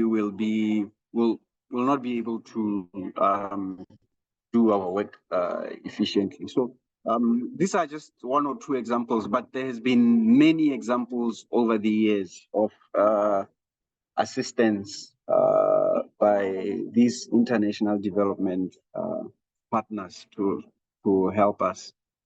What we do need more now is the capacity to tap into these funds, because to tap into these funds, we need to put up project proposals, and they can be very demanding.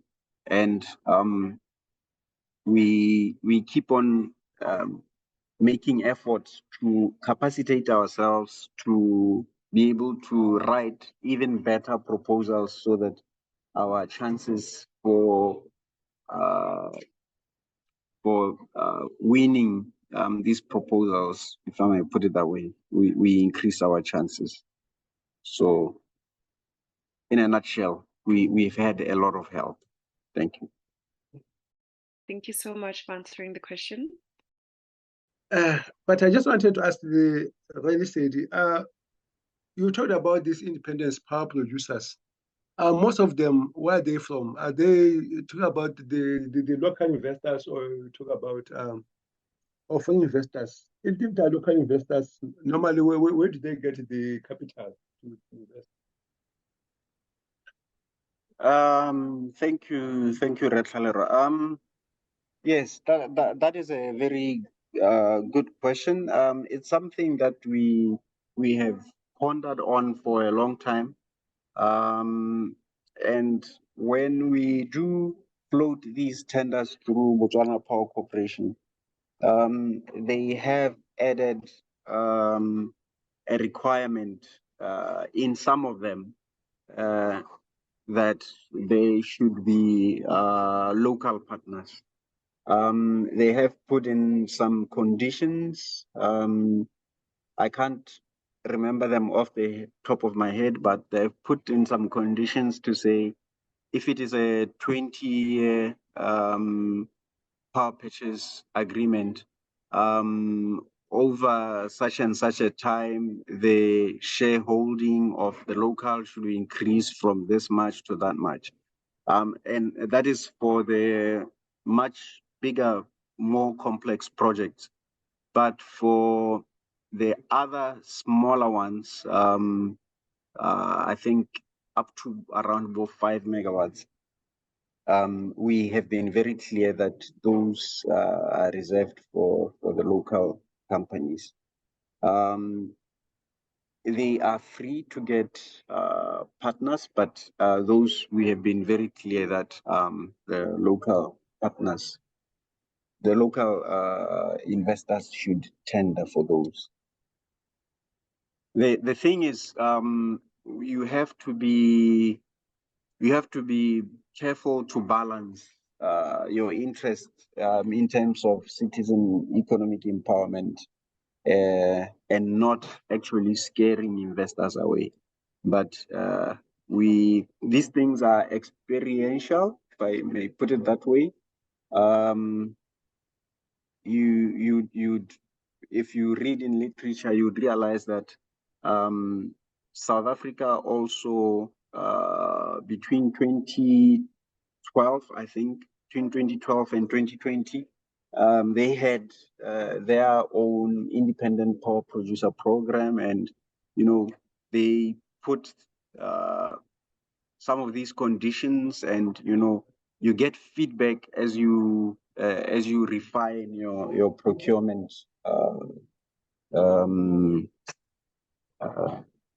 The way you've structured your procurement. So in a nutshell, yes, we have included economic CEE policy principles in the procurement of independent power producers.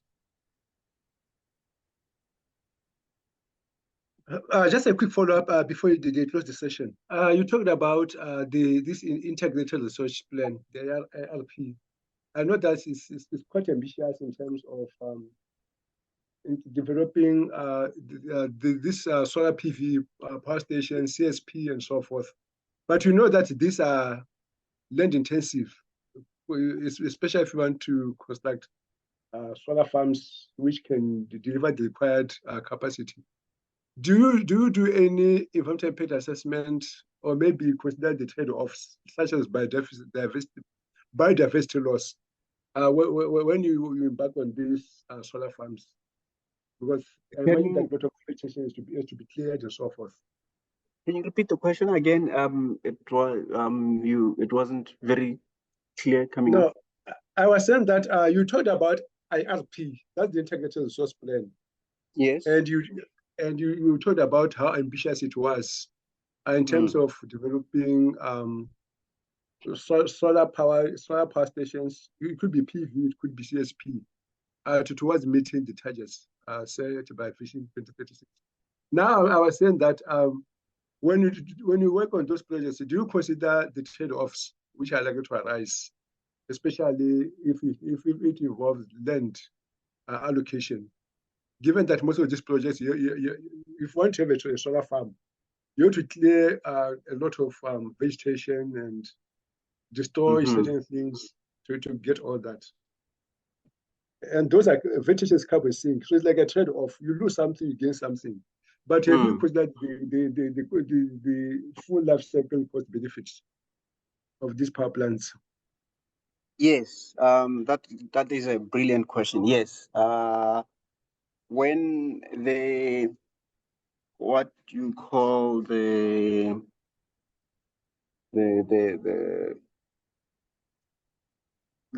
companies that tender to come and install these power plants,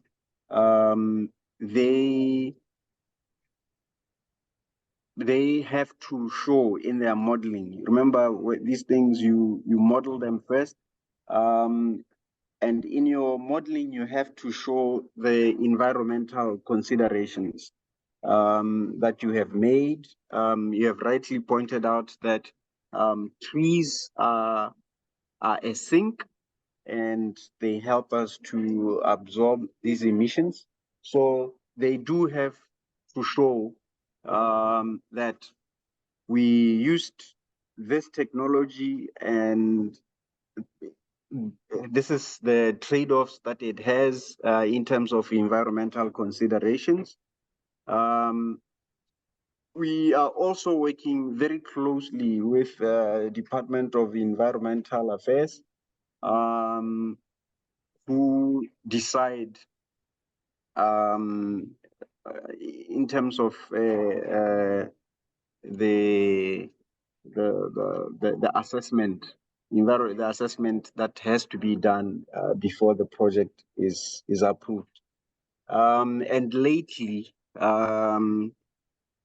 we are having a project which is being spearheaded by the Department of Environmental Affairs, where they are looking at incorporating climate change principles into the environmental impact assessment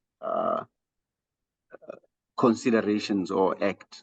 So yes, this is a very important aspect or consideration that we have been looking at, and we keep refining the way we're doing it. Like I'm just sharing now that Department of Environmental Affairs has received technical assistance to come up with this project where we are incorporating climate change in their processes. So yes, that is something that we look at. In some, you realize that in some, there was a time when I was at Botswana Energy Regulator. Hello? Hello. Yes? I'm so sorry. Thank you so much, Lesedi, for the feedback. I would like to maybe have someone else from the floor participate in the Q&A, so it doesn't become too dialogue-y, if that's okay. Okay.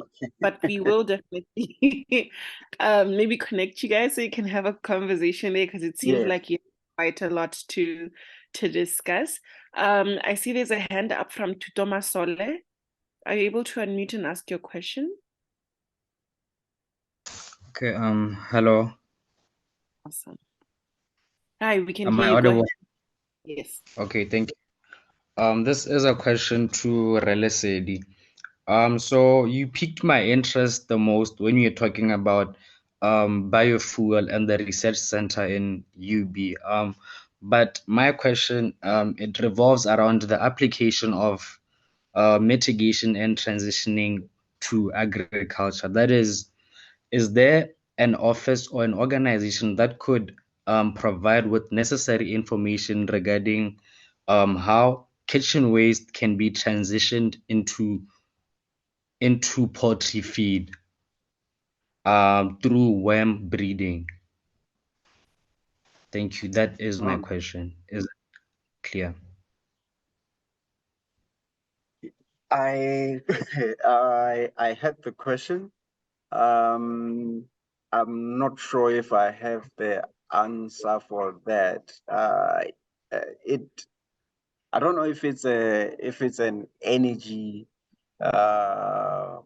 issue, because you're talking about kitchen waste using worms to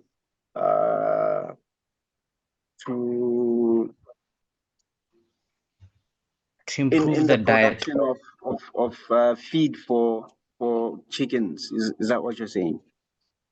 Yes, sir. No, I don't know. I'm not an expert in that area, but I can leave my contacts here and ask my colleagues who are working with biofuels, if this is something that they have thought about.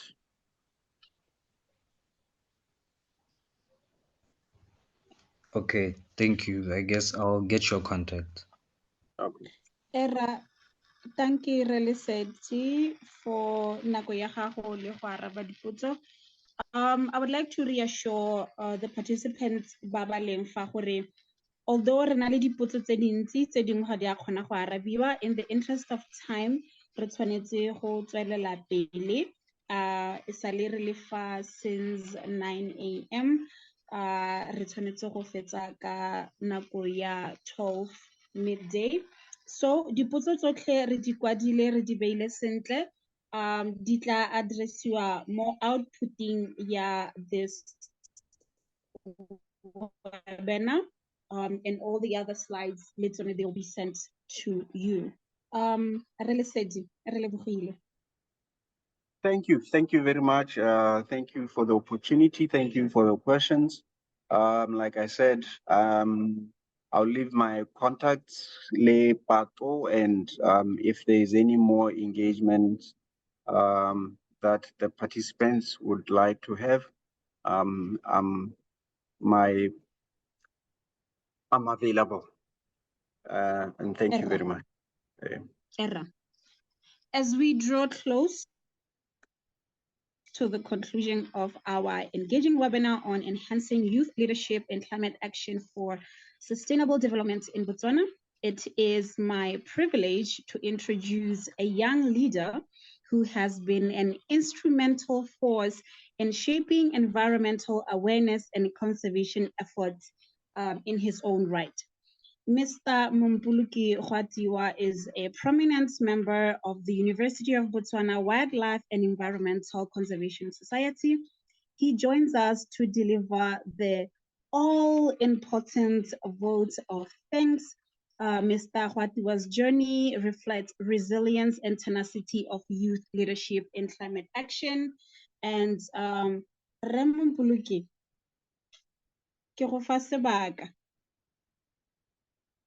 All right. Thank you. Thank you, Master of Ceremony. You may proceed. All right. As we draw this enlightening webinar on enhancing youth leadership in climate action for sustainable development in Botswana to a close, it is my distinct honor to extend my heartfelt gratitude to each and every one of you on behalf of the University of Botswana Wildlife and Environmental Conservation Society, that is UBWorks. I would like to express my deep appreciation to our esteemed speakers for sharing their insights, expertise, inspiring us all to be catalysts of change. Your invaluable contributions have enriched our understanding and ignited the collective drive to create a sustainable future. I extend my gratitude to the organizers and partners who have made this webinar possible. Your support and dedication to fostering youth leadership in climate action are commendable and deeply appreciated. Lastly, I want to commend every participant who joined us today, demonstrating your commitment to environment, stewardship, and sustainable development. Your presence signifies a united front against climate challenges and a shared determination to create a better world for the future generation. As we part ways today, let us carry the knowledge, connections, and inspirations gained from this webinar to further fuel our efforts. Together, let's continue to advocate for a greener Botswana, a resilient planet, and a future brimming with possibilities. Thank you, and may our collective endeavors lead us towards a more sustainable and harmonious future. Thank you, ladies and gentlemen. Thank you, Mumpuluki. And there's something that I would like to add. Mumpuluki is this local local conference of youth being organized by Botswana Gaborone Hub, Green Habitat Botswana, and Sustain 267 is actually happening in partnership with UBWEX. So thank you once again. And